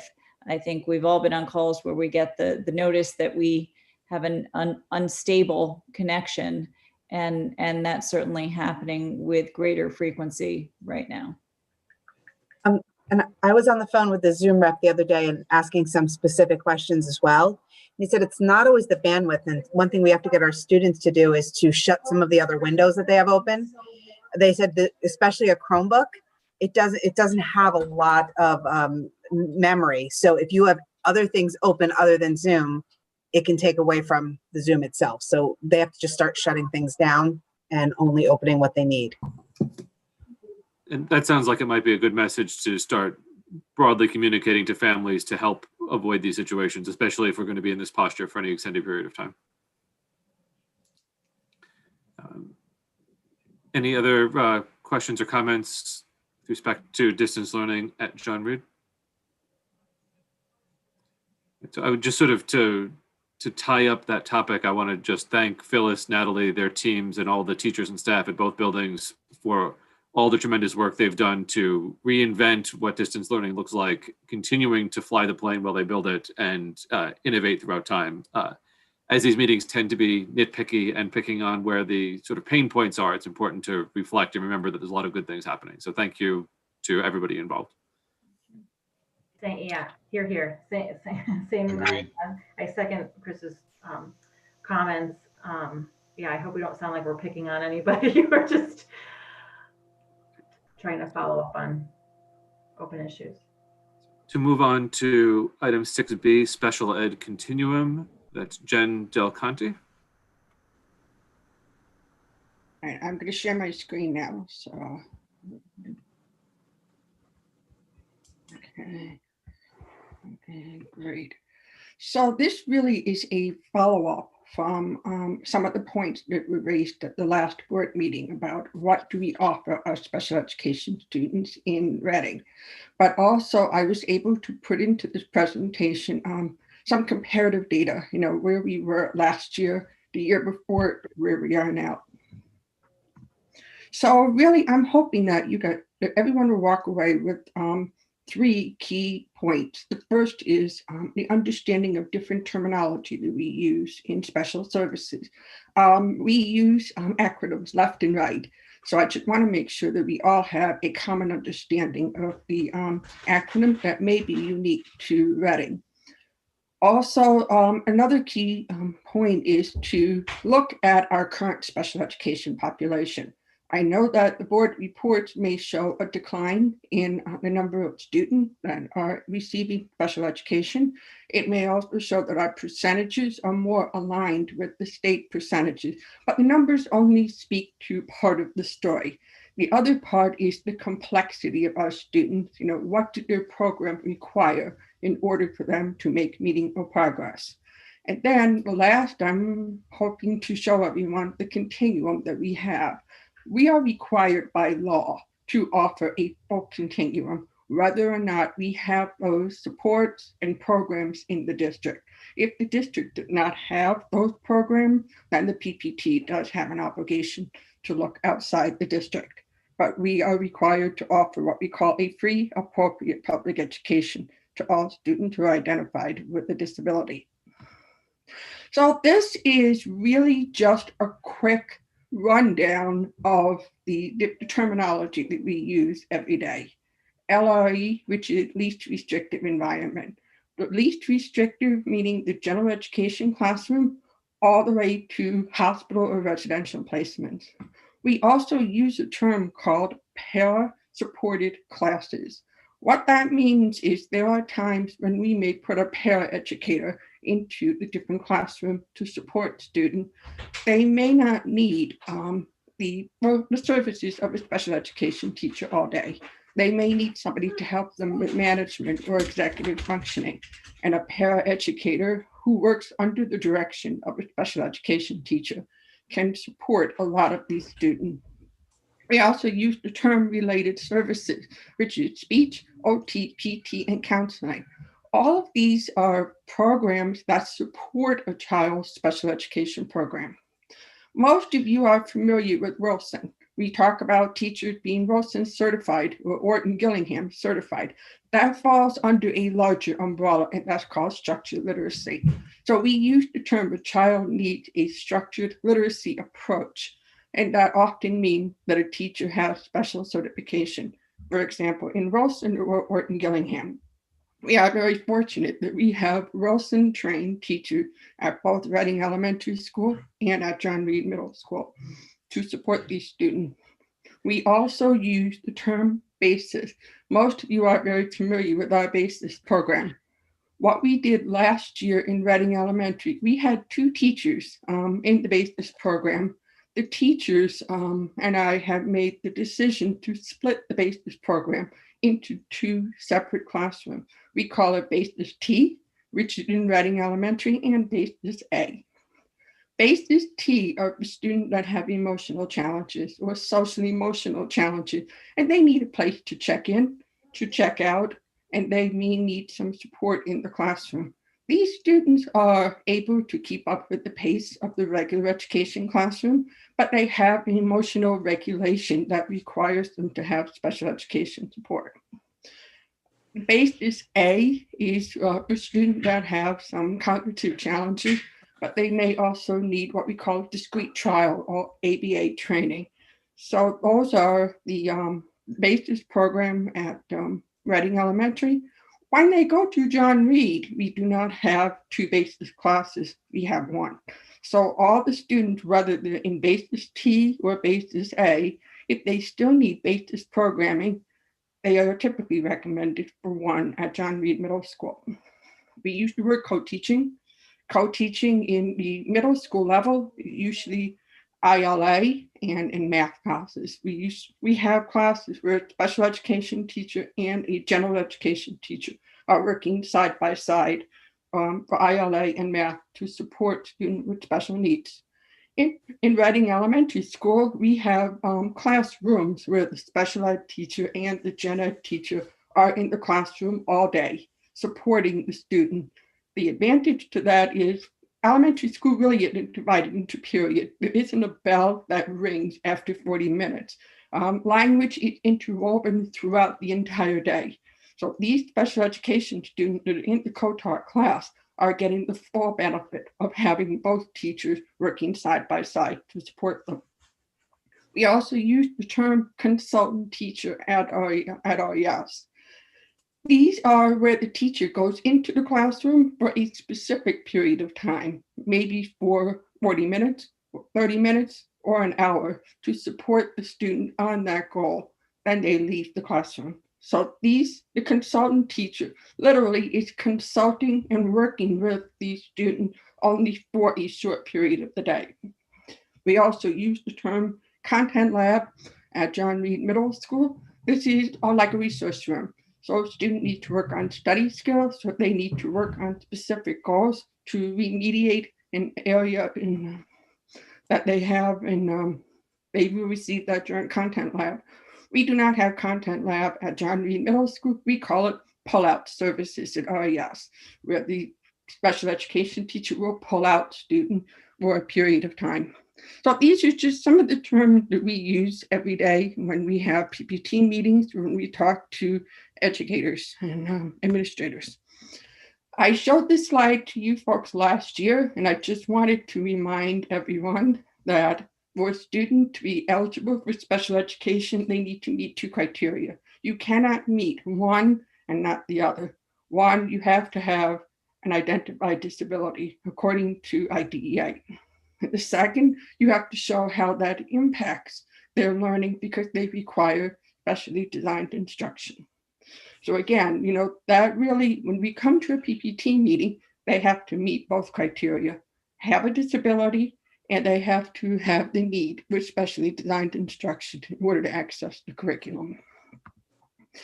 I showed this last year, and I really don't want to spend a lot of time reviewing this, but every October we take a snapshot of what our district looks like from October to October. And what I did last year, I pulled 4 years of data, which I will show you in a few minutes. And these are the areas that I pulled from. How many new families moved into Reading? How many of them had IEPs? How many have reclassified versus how many have withdrawn over the years? So again, I do want to remind everyone that there are certain things that we cannot anticipate when we are building our programs.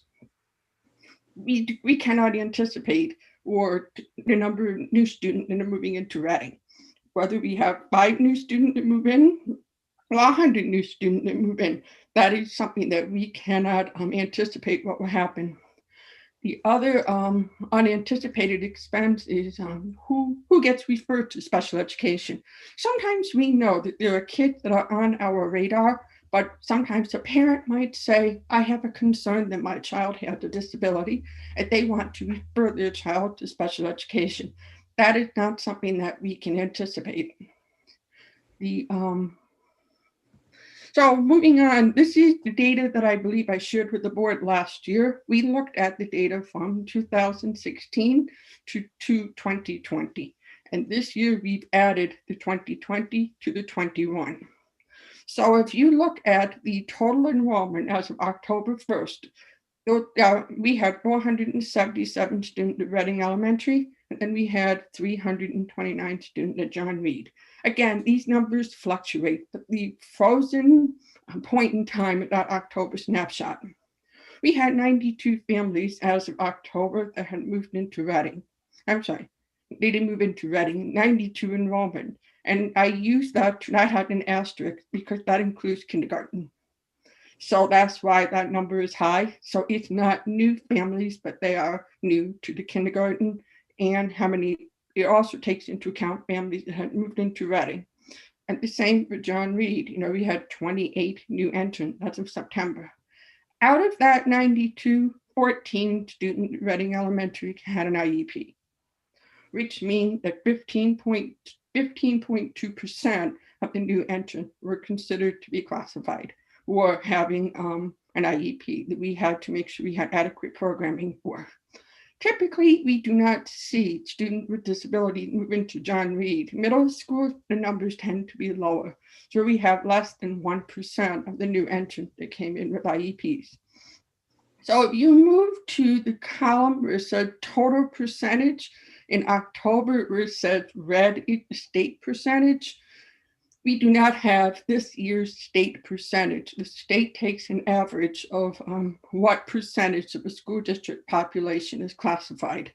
As you can see, from 2016 to 2020, the state percentage has increased, right? 14.3% to 16%. So while our percentages are going down, I anticipate that it will be more aligned with what the state average is. And I really contribute that a lot to the SRBI process, the work that our teachers are doing in the classroom to provide remediation and support prior to a student to be referred to special ed. I think that really speaks to the strength of that process. The total number of withdrawals really speaks to how many students have left Reading or John Reed. I mean, that also includes the fourth graders who moved up to John Reed. That's why you see the number of 117, meaning that they are no longer attending Reading Elementary. Some of them have moved on to John Reed, and some of them have moved out of district. The same for John Reed. Some have moved out, and some have moved on to Joe Barlow. And the last column speaks to, out of that 117 students, how many had IEPs, which means that Joe Barlow has 15 students from John Reed that have moved on to Barlow. So Barlow would be programming for 15, or they have programmed for 15 students. So again, this is a very popular diagram that are used. So it's really the seesaw. So if you look at the top, that's general education, which is the least restrictive. And then you go all the way down to homebound instruction, which is the most restrictive. Again, we are required to offer all of these supports and services, whether or not we have them in district. Which brings us to is, what do we have here in Reading and what do we need? Of course, we have general education classes. We also have Section 504. Section 504 is still considered to be general education, but they require accommodation and modification because they have a recognized lifelong disability. So we have 504 team, which usually the building administration oversees, and they support making sure that those students have the accommodation and modification they need. If we move on, if we continue to move in terms of level of restrictiveness, that consultant teacher that we talked about, a teacher that comes, a special ed teacher that comes in and out of the classroom, and the para-supported classroom, these students are still in the general education classroom for the majority of the day, but they are receiving some adult support. Co-teaching at John Reed, we have math and ILA, we're co-teaching, where the special ed teacher and the general education teacher work side by side. We also have that in Reading Elementary. It's considered to be more restrictive because you've got the two certified personnel working together in the classroom. Then we also have what we call pull-out services. So when we start looking at structured literacy, we're looking at content labs or pull-out, and then we're looking at speech, OT, and counseling. These kids are often removed from the general education setting to receive these supports. I also want to say that it is possible for kids to be in a co-taught class, but also receive structured literacy. That's where the complication comes into play, because sometimes kids get more than one service. Then we look at our self-contained model, which is the basis A, the basis T, which are offered in Reading Elementary, and the basis program. These students receive a good portion of their academic day in the basis program because they may require discrete trial training, or they may require more of a comprehensive approach. I also put junior bridges in red. And the reason I put that in red is because last year we talked about the possibility of needing a junior bridges program in Reading. And I can talk a little bit more about that. Easton has developed a junior bridges program to fill their basis gap. Then we have the out-of-district placement.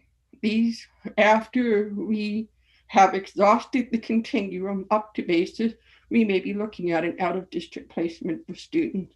And then even more restrictive would be residential, home instruction, or hospital setting.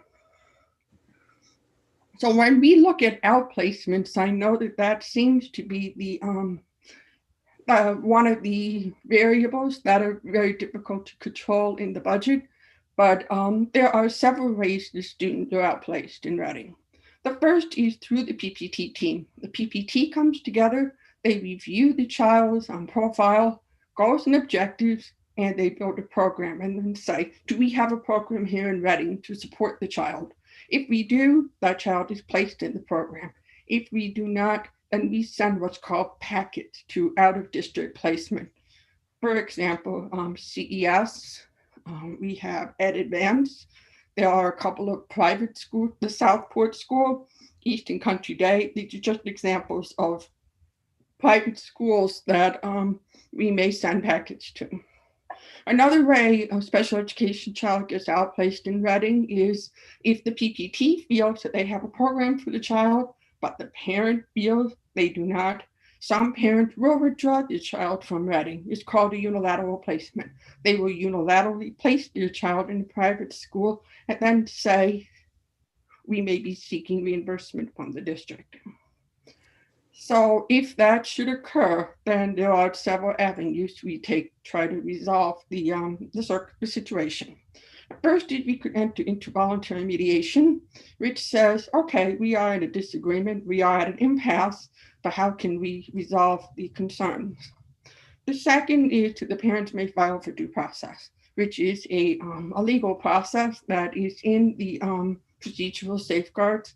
If a parent files for due process, we receive a claim, then there's a resolution session. If it isn't resolved, then it goes before an impartial mediator where they will listen to both sides and look at all of the evidence that's in front of them. And then they often make a decision in which a binding, which the district will review the decision and they will make a recommendation. So when you look at the what the average cost for a student, so we talk about building capacity. And this is where that Junior Bridges program comes into play. So the average cost is about $23,210 per student in Reading. This is not for special education students. So when you look at the average cost for an out-of-district placement, there's a wide range. It goes anywhere from $68,000, which is the day program, all the way up to $290,000, which is a residential program. Then you also have to factor in transportation, which is a range. Again, it's usually between $20,000 and $45,000, depending on how far the placement is, and whether or not we can do what's called ride share, or can we partner with the neighboring district to transport the child.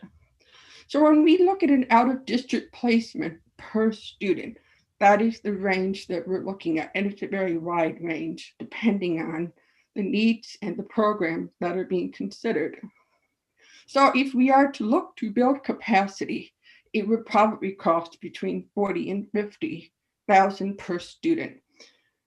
And then we also have to keep in mind that as we are looking into the new budget season, and as we are looking into supporting students, we have about 4 students that are either at John Reed Middle School or they are transitioning from Reading Elementary to John Reed that we do not really have a program for on that continuum because their needs are very different than the students that are currently in our program.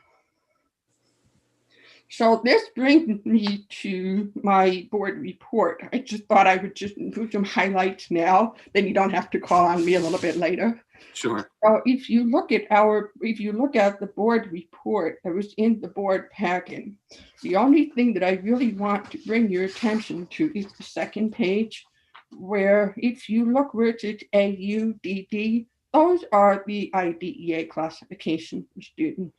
So if you look at the area of classification, autism in Reading, we have about 13 students with that identification. We also have about 5 students in the district with an ED classification. And then we also have students, we have 11, let me see, 17, we have about 12 students who have the SLDD classification, which is specific learning disability dyslexia. Why am I highlighting those? Because typically those are the students that are often considered for outplacement if we do not build capacity within the school setting. Do you folks have any questions for me? Jen, it's Colleen. Can you repeat the acronym for the classifications you just highlighted as Sure. Okay, AU, which is autism. Okay. Let me see. ED, which is an emotional disturbance, and SLD-D is a specific learning disability with dyslexia. Okay. Most of the students that are typically in our Wilson program or receive Wilson instruction. Okay, so on one of your slides there, there is, let me see, on the slide that had all the data year by year. I can pull it up if you would like me to pull it up. I'm happy to. Please. So it has a blue header. If I can, let me go back. One more. Are you referring to this one right here? Yes.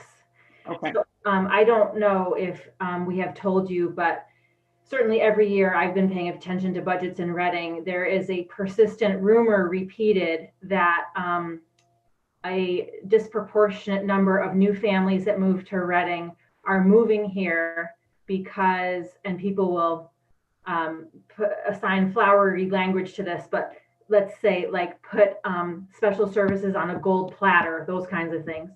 And so what I see here is data that I've never seen presented so clearly before. So I would love to be able to use this chart in future conversations with our community. But I have a question about 2019, 2020. The last 2 columns, total withdrawals July. The 2 6s, could that be a typo? Why are those numbers so much less? And you don't also have to answer me right now. I just want to be able to use this slide.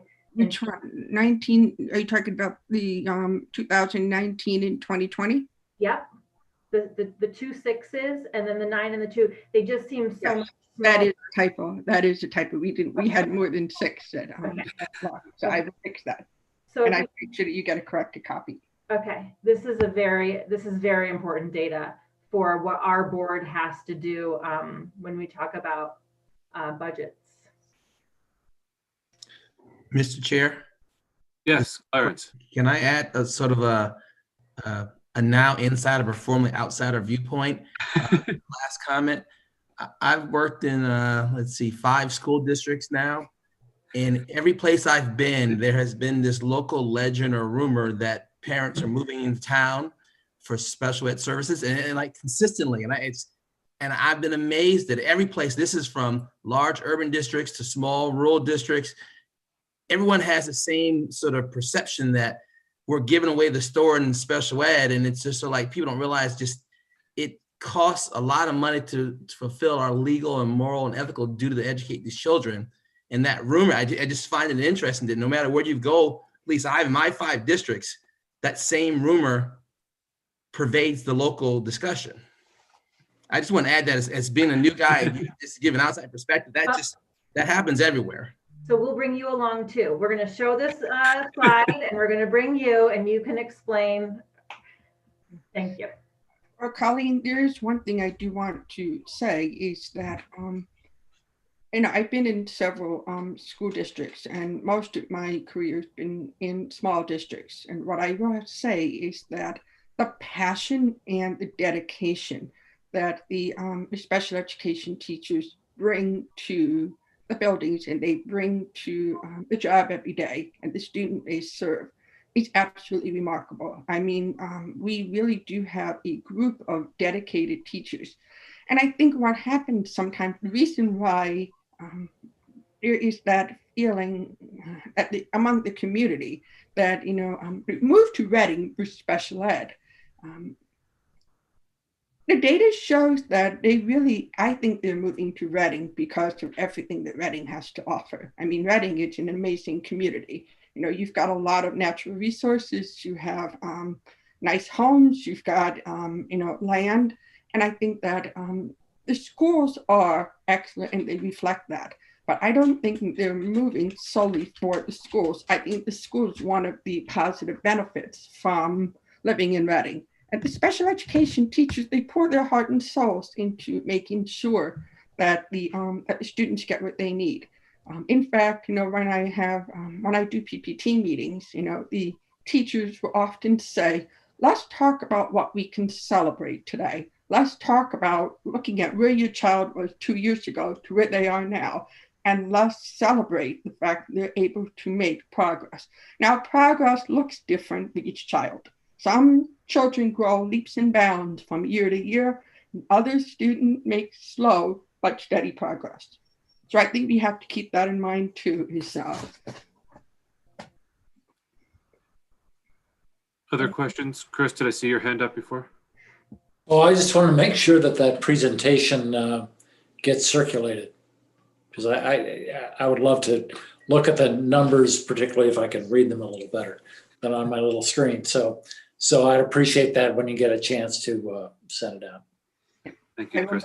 I will make that minor correction of withdrawals because we had more than 6 students that withdrew. So I will make that correction, and I can certainly pass it on to Mickey. I do know that they post some of the presentation, but I'll make sure that this one. Great, thank you. Mike?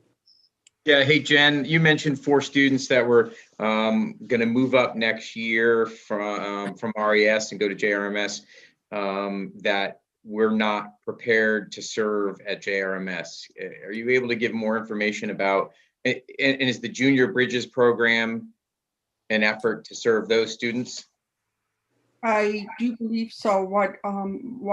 When we split the basis program at Reading Elementary School, we made that split because we saw 2 very distinct populations of students that were being served by a single teacher.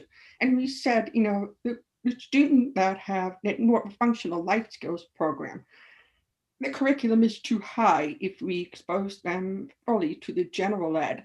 And then when we tried to support the student that needed a functional curriculum, it was too low for the student who had some emotional challenges. So by splitting that program into 2 parts, we've really been able to serve both populations. And I do have to say that we have 2 students in the program that for a while we've been able to prevent out of district placements for, but because we were able to provide something in-house with our staff. So that was, the board doesn't see that saving because the children never run out, but we were able to prevent them from going out. And then now we have a group of these students that are now moving on to John Reed. And we have an amazing basis teacher at John Reed, and she's got an amazing team that's working with her. But again, we're going to run into that challenge of how do we support both distinct population. We also know that we have students at John Reed that we know that require this type of programming. And we've been able to piecemeal things together, but it really isn't a cohesive program that is really supporting the whole child. Jen, I think last spring, before the pandemic hit, we had started talking about whether or not there was a potential to collaborate with Easton on the basis and junior bridges concept. Can you provide us an update with where that is against numbers and what the likelihood of that sort of collaboration is? So we actually Reading in many ways did collaborate with Easton. So we do have some students from Reading that are receiving the benefit of the Bridges program. The challenge that we currently have is that the middle school levels have different grades. So when you look at Helen Keller, it starts at grade 6. If you look at John Reed, they start at grade 5. So the question becomes is what do we do with these kids for a year? That becomes the challenge. I mean, that's really what the challenge is, you know.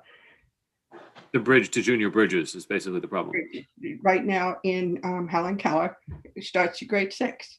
So we have these, so if I have 3 or 4 kids that are leaving Reading Elementary in grade 4, do I put them into a program such as the basis program that we currently have, and then we patch things together and just keep our fingers crossed and hope that everything goes well, and then outplace them in 6th grade, but they've already formed their friendships. They've already made the transition to a building. I don't like the sound of that. Think about it. And patching it together never sounds like a plan. Another question, Jen. SLDD, so that is students with learning disabilities, dyslexia. Does that mean they have a learning disability but also dyslexia, or it is dyslexia? You mean that classification, Yeah. SLD? That is the classification that speaks specifically to dyslexia. But what often happens is that some students have what we call multiple disabilities. You may hear people say, my child had ADHD and a learning disability. In the medical field, you can have more than one diagnosis.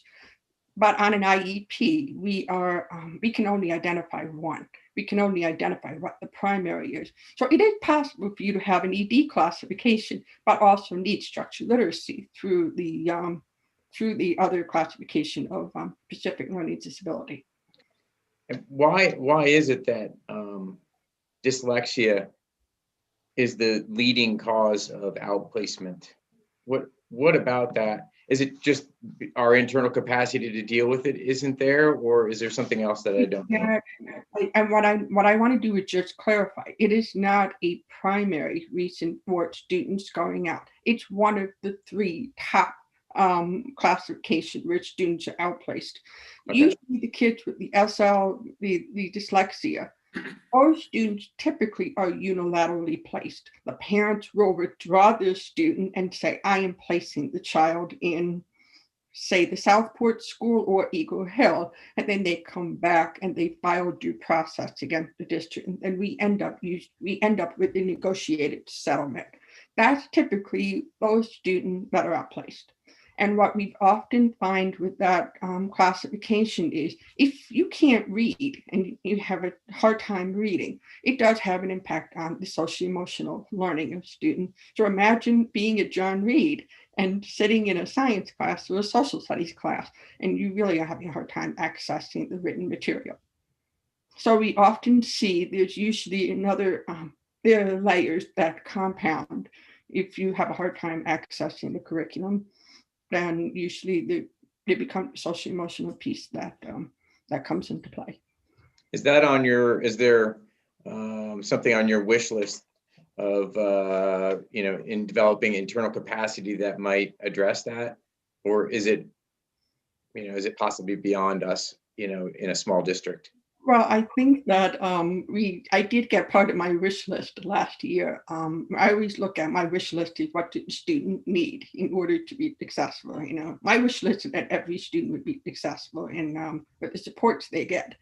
The board was very gracious to partner with Easton and with Region 9 for an OG, Orton Gillingham Consulting. We were very fortunate we were able to find one that is supporting the tri-district. She is fantastic and she brings another set of eyes and ears. I know that Dr. Pearson, Ugal and I've talked about sending people out for Orton Gillingham training. And I know that we have some folks that are being sent out. We are also looking to support our staff through OG. We want to make sure, I mean, I'm going to use a carpenter's analogy. If you're going to build a house, you need more than a hammer and nails. You need all the other tools. You need a screwdriver, you need a wrench, you need all of the other tools you need. And that's what we were trying to give our teachers. We're trying to give them as many tools in their toolbox so they can reach the kids that they serve. Wilson was a major investment in the district a couple of years ago. So we have a group of teachers that are Wilson certified. Now we're trying to get them Orton Gillingham, which is also another structured literacy approach, so that we could have a balanced approach. I certainly like the sound of that, and I not just from a an investment and return on investment standpoint, which there's probably, you know, when outplacements cost what they do, there's a lot of room for return on investment. But you know, one of the just, you know, I like to keep the kids here, you know, not just least restrictive environment, but home. I hate to see them traveling out when we could possibly take care of them here.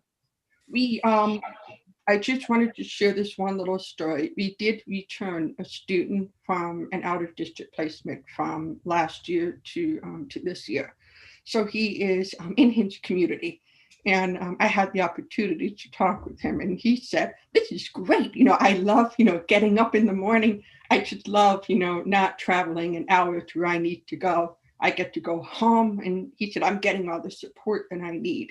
So I think when we find that right formula, that we are able to keep kids in district. And that's really what we're all about. They are a member of the community and we want to make sure they continue to be a member of that community. Yep. And Mike, I just want to piggyback on that point because I think that is such a great point to make. And I think that a lot of times when we're talking about outplacements, it's so typically tied to cost. But I think that there is sort of the moral implications around that as well. And we want to keep students to the greatest extent possible connected to their nexus of support. And that's not just good for the students, but that's good for the families as well. And I just think that it's been great to learn about, you know, the capacity building work Jen has done that I think has been a great investment for all of our districts. But I also think that there is the piece that you can't put a price tag on, and that is, you know, not only keeping the students connected to their support system, but it's also a great opportunity for our typically developing students to stay connected with students who don't learn like them. And so, you know, when we talk about our diversity, equity, and inclusion initiatives, like this is connected to that. We're not just talking about other areas, but I think that this is a critical piece. So not to just jump in, but I just wanted to just share that I think that is a huge deal, and something that as superintendent, I'm really proud that we're moving in that direction and continuing to think about ways to do that more effectively. Great. And I appreciate out of this conversation, this issue with fifth grade being different in both towns has come up as a red flag. And it's something that we can kind of all jointly consider how we can address, because it's it's friction on the path to providing a unified model across the 3 districts. Are there any other questions or comments on either Jen's report or her presentation? All right, thank you, Jen. We can now move on to the very exciting work of the 2021 meeting schedule, which I will put up on the screen as was circulated to board members. There's a few comments in here with respect to the meeting schedule, but first I think I want to offer Dr. Harrison the opportunity to kind of comment on his philosophy and thoughts with respect to the 21 meeting schedule. Yeah, so I would just say we really appreciate having the opportunity to have board meetings and provide updates.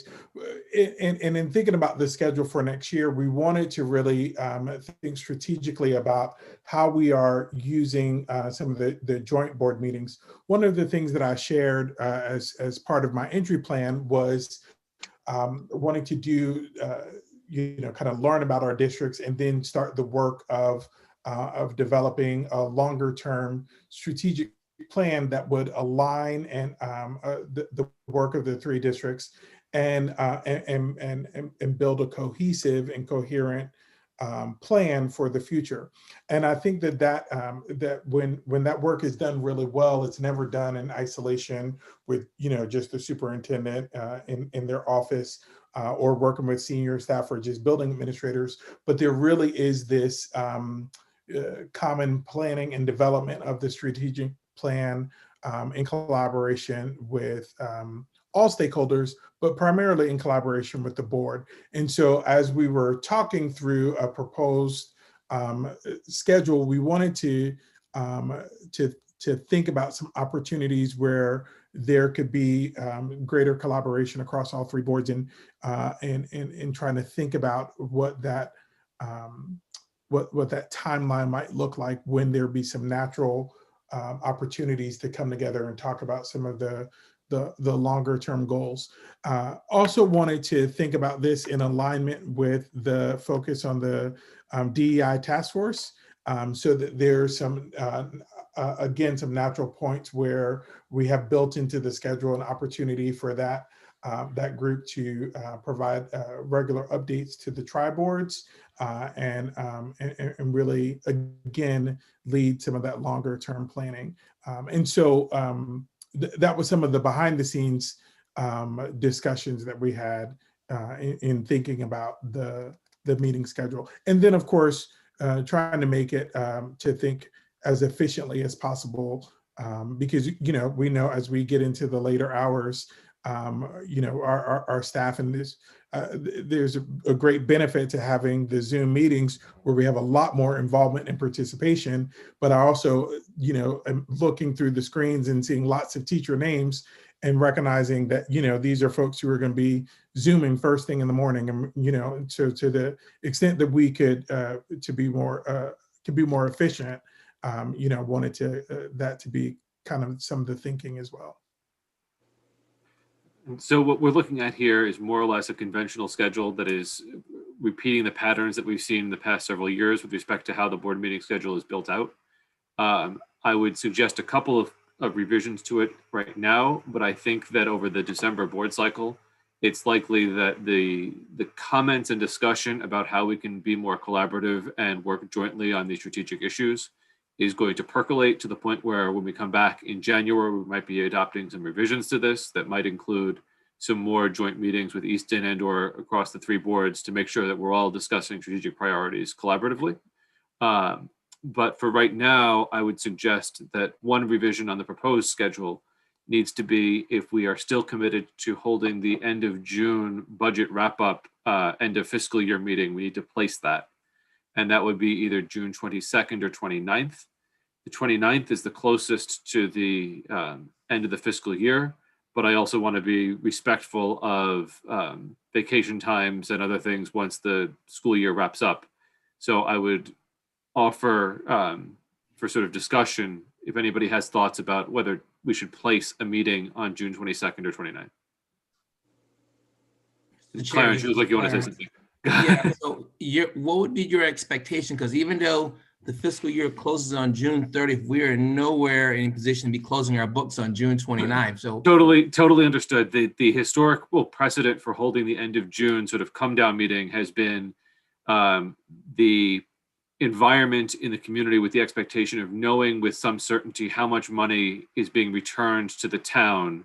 And so there's typically a motion made at that point to say, we're going to put X dollars into health insurance and everything else goes back to the town so that the town gets that signal. So I guess here's a question. This may not be the appropriate time, but has there been any discussion in the past about establishing non-lapsing accounts in town? There has, as recently as the most recent budget season, and we can have that conversation in more detail at another time. But I'm just wondering, because like, that's what I assumed you were trying to see how much money you're getting back to the town. And my point is, if this is a relatively new thing, but they've increased it to a 2% just effective this year, and that may be some, if you're talking about building programs for the future, a non-lapsing account may be beneficial. I don't know if the town's interested in that, but that should be something that might be viable. You're talking about building programs. If you had a non-lapsing account, you could sort of build up your reserves to create those programs for SPED and other things. Like I said, we're going to bring you to the board. It's Colleen again. We're going to bring you to the Board of Finance meeting. You'll get to know that group well. I've already attended a Board of Finance meeting. Thank you very much. All right, good. I understand he was assigned homework too. Welcome. I was. Hey, Chris, I think that we can cover it on July 6th. Yeah, I'm wondering also in relation to July 6th being the day after July 4th observed, whether that's a reasonable date to be holding a meeting in its own right. If that's going to be a heavy vacation week, assuming people can travel on July 6th, 2021. I'm a little concerned about sort of time off there too. So I'm trying to manage all of those things to find a date that makes sense. The alternative is we can hold it as not a regular meeting right now, and we can schedule it specially in June once we have a better sense of when the appropriate date is. What's cleaner as a last minute schedule change? Should we pencil, should we say that there will be a June 29th meeting and then a July 13th to avoid the week of the 4th? Is that too many meetings? That presupposes that Easton doesn't need July 13th. Oh, yeah. Which they may not, but I would suggest that we adopt the schedule with the June 29th date. And if we're going to be revisiting this in January anyway, we can make any changes if we need to. But I think it's important to signal continuity of that meeting continuing to exist, at least for that single purpose. Okay. All right. Unless anybody has any other comments or objections or thoughts about the schedule. Heather? I was just going to suggest in terms of vacation time, even are we, I don't even know if anyone knows the answer to this, but are we going to be able to, if necessary, have meetings like this rather than in person if it's a question of people being? We don't know. Right now the executive orders don't run past, I think it's March. And we're a long way from June and July. I think either is possible. It's still possible that if the meeting is in person, members can dial in and we can make Zoom available as a basis for doing that. I'd say go ahead and schedule it, and we can always. Which also triggers another comment, which is that I think that in fairness, our meeting schedule, which says location of meetings, John Reed Middle School, should also reflect that it may be by Zoom also. Location of a meeting is John Reed Middle School or, consistent with governor's executive orders, just for the purpose of being clear. Over Zoom or in underground bunker or little asterisk. So does anybody else have any proposed changes to the schedule?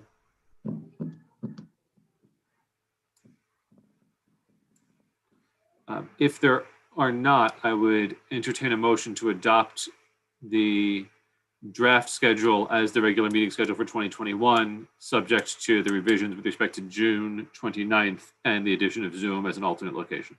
So moved. Thank you. Mike, is there a second? Seconded. John, is there any further discussion with respect to the calendar? If there is not, we'll quickly call the roll. Heather? Yeah. Colleen? Yes. Mike? Yes. Steph? Yes. John? Yes. Chris Hawker? Yes. I vote yes, motion carries 7-0. At this time, I would look for a motion to add as item 6D, the healthy school lunch certification as a discussion topic so that we can add Mr. Zachary to the ED 099. So moved. Mike, thank you. Is there a second? I'll second. Heather, thank you. Quickly again, calling the roll to be efficient. Heather? Yep. Colleen? Yes. Mike? Yes. Steph? Yes. John? Yes. Chris Hawker? Yes. I vote yes, motion carries 7-0. We now immediately move to that agenda item, What's the terminology? healthy school lunch certification. And so I will call up a proposed motion, which would be that the Reading Board of Education approve. Thanks.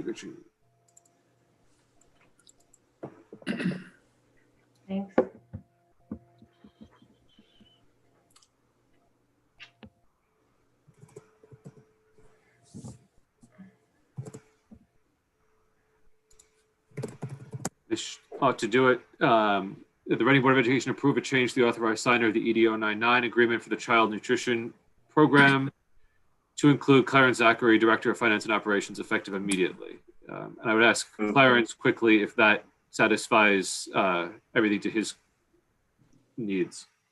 Yeah, it's really not about my needs. It's the state's needs, but yes, yes, it does. You're going to speak for the state in this moment. Yes, yes. All right, thank you. Do I have that motion? Thank you. So moved. Mike, second. John, thank you. Any discussion with respect to authorizing Mr. Zachary to the ED 099? Hearing none, we'll call the question. Heather? Yes. Colleen? Yes. Mike? Yes. Steph? Yes. John? Yes. Chris? Yes. I vote yes. Motion carries 7-0. Thank you. And we now move on to item 7, District Administration Reports. And as Ms. Del Conte has already presented, it is my pleasure to introduce for the first time as the Director of Finance and Operations, Mr. Clarence Zachary, who we are delighted to have with us at this late hour and at the district in general. So I will turn it over to you, Clarence, to go ahead. Well, good evening. Thank you all. I'm not sure what your usual format has been. I know the reports that I provided to you all. There's not a lot of, pertinent, burning information that go over, at the late hour, but we had the budget transfers in there, which are, nothing significant. We have started our budget development process. We've had our interviews with my esteemed colleagues from John Reed and Reading Elementary. We're trying to get that information pulled together so we can get a schedule regards to when we're going to present to you all. I know there's a joint board meeting to talk about vision and mission, and that would be very helpful for me in regards to sort of making decisions about what stays in the budget, doesn't stay in the budget. So I use this evening for you guys to give me some guidance of what you're looking for me, because I know, like I said, I provided information you received last month, but I don't know what type of information you're looking for. So I want to make sure I tailor in the future the reports you think you need and how you think you want to hear them. So it's more of a sort of me get information from you more so than you getting information from me this evening. I apologize about that. Does anybody have comments on specifically what is important to hear in these reports? So this is Colleen. I think we have had a lot of attention brought to our health insurance reserve. Mm-hmm. And I think it's very important that we review that regularly, both for the, the Reading board, so like RES and JRMS, but also for central office, our portion of central office. I think it's something that we really need eyes on very regularly. I think that's important. The transfers, of course, we again, I don't know if anyone's told you the whole history here, but we have to keep track of transfers. It's important. I'm going to jump in on that also. As transparent and open as we can be for the community about where all the money is, where it's going, even if it seems insignificant, like you'll see on some of the transfers reports that we've gotten, that's sometimes small amounts, but it's necessary. I will share, I've shared this with Dr. Harrison. We've got some things that we're in the works of trying to do that I can't go into detail now, that will sort of add to that transparency. I think you'll find it very helpful for as board members and the community. We're trying to layer on to changing our financial platform to eFinance Plus. So once we get further down the road, I think some of those things, look, I have a cardboard sign that I have saved from, I guess, 3 or 4 districts ago, where a community wrote that, about BOE board transparency. And it's sort of a catchphrase. So I always know it, that to be as transparent as you possibly can, without disclosing, pertinent student information, whatever, is generally the best policy, because that way you remove all doubts and questions. So I generally take the approach, let's just put it out there, and if you have a question, call us up, we'll answer it as best we can, but here it is, and have at it. And then there's no questions, and you have time to go through it, then go at it. So like I said, we have a platform that will hopefully be rolling out in January or February that will be very transparent to the community at large and to board members. And along those lines, I think it's valuable to all of us, to the extent that you see issues coming months or years down the road. The sooner we know about it, the sooner we can help adjust and allocate resources and alleviate any issues. It's way better to know that there's an issue with, overrunning the subline, for example, now than in May, when we've overrun it by $50,000 and suddenly we have a concern. So on the health insurance, that was part of the conversation with the Board of Finance last week, and I did meet with some town officials, and they expressed some concerns about that being sort of tight. You should have the October health insurance report there. That report, the data for that report came in last week, so we pulled together last week before the Reading Board of Finance meeting. So it's only current as of October. I went through that with my predecessor, Scott. He explained to me how it was done and made sense to me how he's doing it. So that is our numbers as of October. We haven't gotten November's numbers yet, as it just ended yesterday, but we will continue providing that report. One thing I didn't know, this sort of back office stuff, we're going to probably try to automate some of the steps and procedures of creating this report, because it is sort of manual and labor intensive. So we're going to see if we can get it automated somewhat, so it's not such a labor intensive task for the staff at central office. And speaking for myself, I'm not married to this format. If there's a more efficient format as far as an automated process to get this information in a reliable fashion. No, I understand the format committee. We won't change the format, but just how the numbers are put into the format. There are some steps that we can eliminate and make it more automated, because it was sort of a time consuming process. You're manually typing in numbers to create the report. And it's that to me. I'm trying to give you artistic license to do as you need to I convey. appreciate that. Yeah, because I think we all have a good understanding of it, but members of the public picking it up for the first time, it's not exactly intuitive. No, this is the kind of thing that makes my eyes cross. When I first saw this, I was like, "Whoa!" But one other thing is any kind of capital expenses or like maintenance things that you can see. We've had. I don't want to say we've had, but I've always seen there's an issue that we don't work necessarily well with the selectman's office in terms of communicating what improvements are going to need to happen, so that we're not trying to pile everything on at the same time. In terms of creating the budget that the selectman's budget and our budget, they're different, but it's all coming out of the same pockets. So if there's something that we can, if we can communicate with them and they say, we're going to need to fix all these windows, and then we can say, well, we'll put off doing this till the next year, then, that came up in my conversation with the finance director at the town and the treasurer, and that basically the guidance they gave me, anything under $25,000 is on our dime. Anything above $25,000 is considered capital.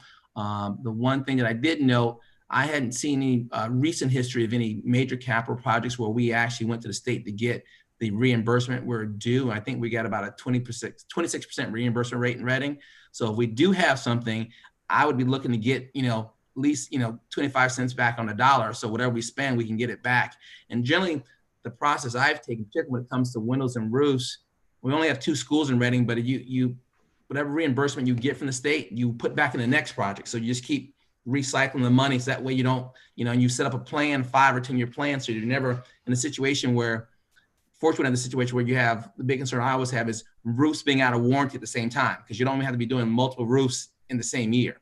So you sort of stagger them. And in our case, there's only 2 roofs to be concerned about, but with the state reimbursement, if it's 26%, if it's $1 million, that's $260,000 that we wouldn't have to spend, or we'd spend and get reimbursed by the state. And you want to use those, whatever available dollars you can, to improve the physical plant of the schools. I think on that tech, I think it would be valuable in our discussions each month to not fall into the trap of focusing exclusively on finance, because I think the operations piece of this is extraordinarily important and is often sort of overlooked.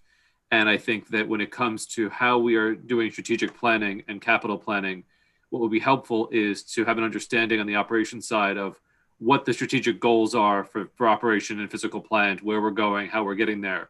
And then at regular intervals, what the sort of the headwinds are, what the successes are, and what we can be doing to help sort of achieve those strategic goals as well. Mr. Chair, I think that's very important, but I think I'll go back to the point I made earlier about on the finance side and I need an idea what the goal and missions on the academic side, because those will drive what we do on the finance and operational side. So I can just say, oh yeah, we need X number of whatever in the building, but if it doesn't tie into the academic plan, it's really not helping the kids in their academic goals. So getting an idea what that long-term and short-term vision is academically, that helps you design the physical plant to achieve those goals. If you don't know what that is, you just sort of Clarence decided, hey, I think we should have this. Please pay for it. Whereas if I can tie together, we need meetings of a certain size, square footage, because new ed specs say you need more square footage, and we currently have 100 square feet, but we need 150. I can, based on the educational needs of 21st century learning, I can make that argument. But if I don't know what those goals are, it's just sort of pie in the sky, and I don't think that's what you're looking for.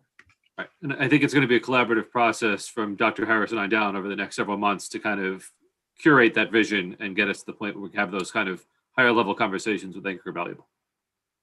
From a purely, need standpoint, what the facilities need and what we have planned, there is a very small facilities committee. We had a meeting last month. We're in a good spot. We do have CapEx plans for the future that we probably should share with you. There are also some unplanned but necessary water system work that we're in the middle of that Scott may have shared with you, Clarence. I'm not sure. Yeah. We really need to get on the same page, transition, from Scott to you, and then bring the information back to the board, in time for probably the January meeting. I think that would be appropriate. Yep. On the operational side, I had a meeting today with some of our IT folks. It was brought to my attention, we don't have a cohesive policy regarding technology infrastructure. So we're going to be trying to work on that and bring something to you all. One concern I did have, my last district, we had a major ransomware attack back in September. Part of it was thwarted by some platforms we had put in place. We hadn't gotten fully rolled out. So the systems that got affected were the ones we hadn't rolled it out to. So we might want to have some discussions about, what kind of vulnerability we have in our IT structure to make sure, particularly everything in remote learning now, if we don't have access to our computers and our we can't do Zoom if we don't have, if the teachers are in the building and our computers have been compromised. So we're just trying to do essentially a security assessment of where our technology infrastructure is and see if there's any deficiencies we need to address. Other questions or comments or feedback for Clarence? I'll say thank you. All those things you just said. Well, we're gonna. It's a marathon. We're gonna figure out. There's a lot of good things going on in the district. We're just gonna try to fine tune some things that may need some addressing. And if and then the goal is to get as many resources directed towards educating the kids and as few directed towards sort of operating things. So if we can do that, we'll consider it a success. Do you want to say anything tonight, Clarence, about the budget development process or what we can expect from a budget that has your fingerprints on it? Well, I've been very vocal with the board chairs, and since you all now, it'll be your first time hearing, I must tell you, I was a bit taken aback when I was shown what was deemed to be the Reading budget or the Easton budget or the Region 9 budget. It's not a format I'm used to. I was asking sort of where the narrative was, and Stephanie was kind enough to point out to me that was sort of a separate sort of thing in the past. Typically, when I do budgets, there's a story to be told, and there are numbers there, and there are charts, and there are pie charts, bar charts. But the key thing is tying together the budget request to what the academic goals and missions are, and that narrative and that story. That I have to work with Dr. Harrison and Stephanie about that. But I will propose a different sort of format, and I will tell you all here, this is the way you've normally seen it, and this is the way I propose to see it, and you got to give me some direction on what you want in the future. But the big binder of pages of numbers and lines, I don't know if that's user-friendly for the community to understand what's going on in the two schools. I would argue that it isn't. So my goal would be to try to present something that is user-friendly. And if somebody is a numbers quant and they want to see all those lines, we can easily produce those reports because it's a canned report right out of our financial system where it doesn't really tell a story.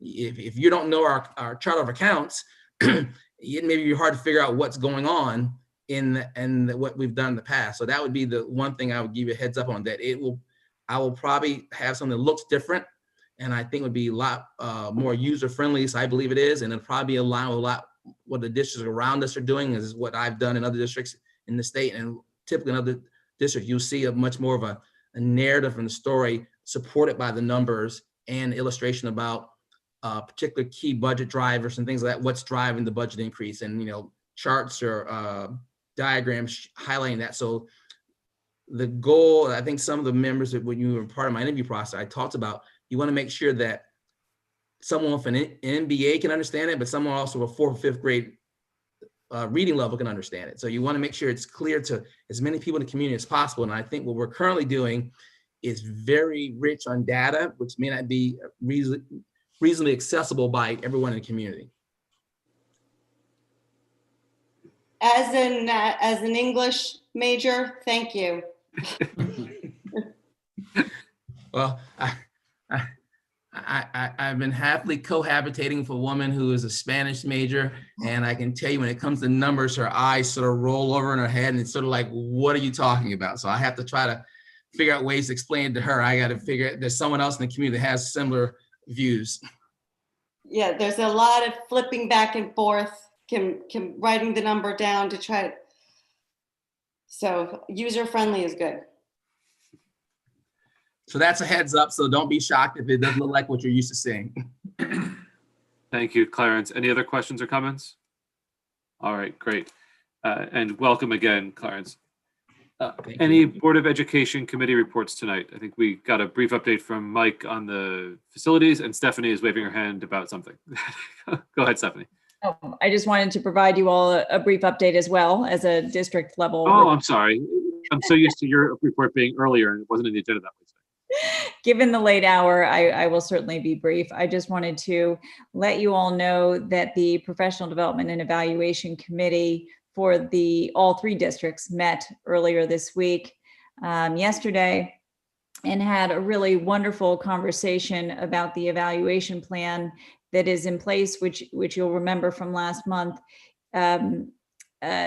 adheres to the state's flexibility in terms of not including quantitative measures, but is more qualitative in nature. And the teachers that participate in that committee shared that it really felt as if they were given sort of permission to engage in collaborative collegial inquiry this year, which is actually an official part of our evaluation plan.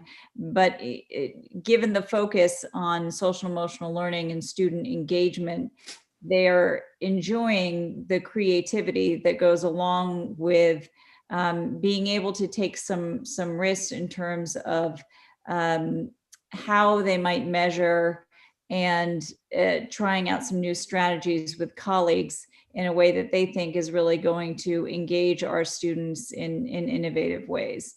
Not having to measure everything with a standardized assessment frees them a little bit this year. And so they said that they're really enjoying the slow implementation process, which I can't say is something every year people would say, yay, I really love the slow creation of student learning objectives.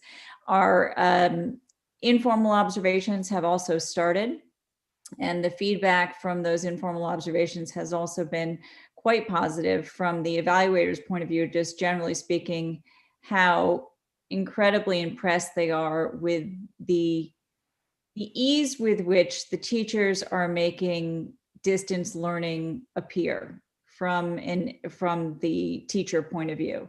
That when the evaluator goes in remotely to a classroom to observe a lesson, that the teacher is able to connect, engage students, handle management in a way that looks seamless. The teachers will say there is nothing easy about it, and they really want us all to have opportunities to see that struggle and know that they are putting a tremendous amount of work into the planning of their lessons, so that every step of the lesson that typically would take place in person has to be rethought. Because the way that, for instance, a kindergarten math lesson would look live, including manipulatives and collaboration with classmates and a lot of physical movement around the classroom, is entirely different when the teacher is doing his or her best to keep kids in front of the computer screen for a period of time and trying to use the materials that were either sent home with them or found materials at home, and trying to make the experience meaningful as well as being a part of our regular curriculum pacing. So I think that generally very positive news from the PDEC committee, that everyone recognizes the growth that has taken place since last March, and also the collaborative relationship between teachers and evaluators in terms of having enough trust so that the teachers want us all to see that it's wonderful that it appears easy, but it's not easy. And that's something that we need to acknowledge as well. Thank you, Stephanie. Any questions or comments on that report? All right. Thank you again. Circling back to Board of Education committee reports, I think Mike gave us a bit of an update with respect to facilities. Any other committee reports for this month? I can give a little report on the task force that the other community members have been notified who will be serving on that committee, and we are in the process of setting up the first meeting that will be hopefully before the end of next week. Okay. Thank you, Heather. Any other committee reports? If there aren't any, we'll move on to item 8 on the agenda, public comment. Again, if you are a member of the public who wishes to comment, identify yourself by raising your hand in the participants window or otherwise making yourself known. Give people a second.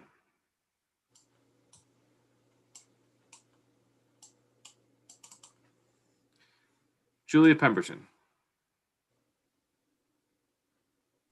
There we go. Sorry, I had to unmute. I know it's late. I'll be brief. I just wanted to welcome your new finance director, Mr. Zachary, to Reading, and I look forward to working with you. I also want to express my appreciation for everything our administrators, teachers, students, and families are doing to endure and get the best experience possible during these very difficult times. So I found it to be a very interesting meeting. I especially appreciated the special education report.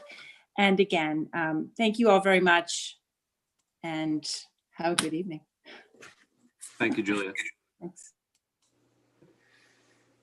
Any other public comment? Last call. Seeing none, board member comment.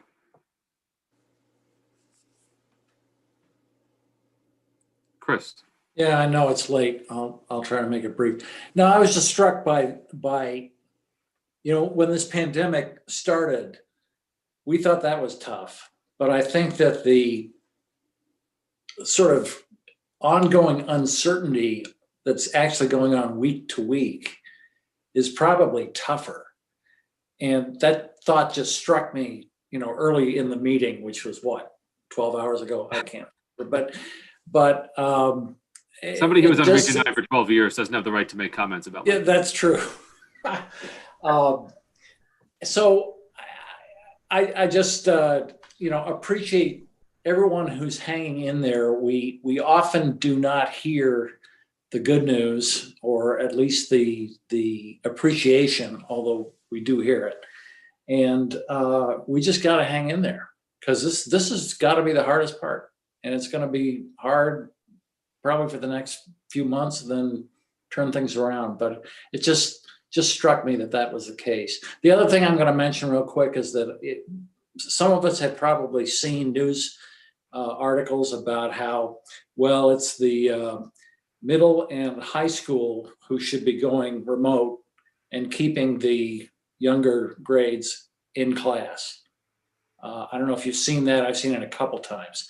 And so it struck me when Dr. Harrison pointed out that our data, if anything, shows the opposite, that the incidence has been greater in the lower grades.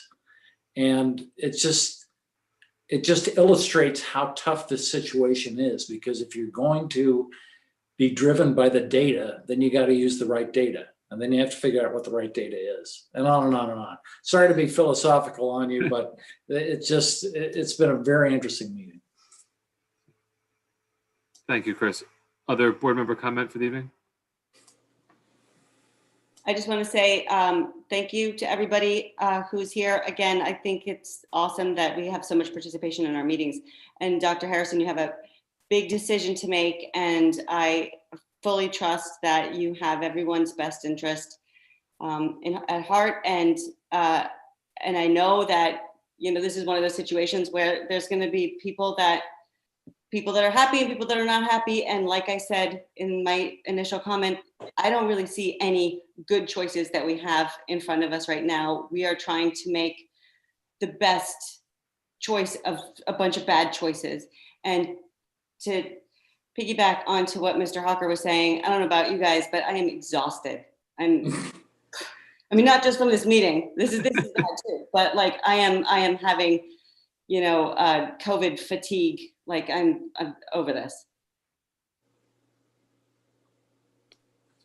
I think ultimately everybody needs to bear down and have some patience and resilience for the next couple of months, and hopefully we get to the other end of this tunnel. And that's all we can hope for.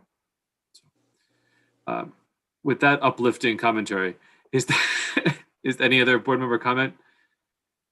If there's not, I'll entertain a motion to adjourn.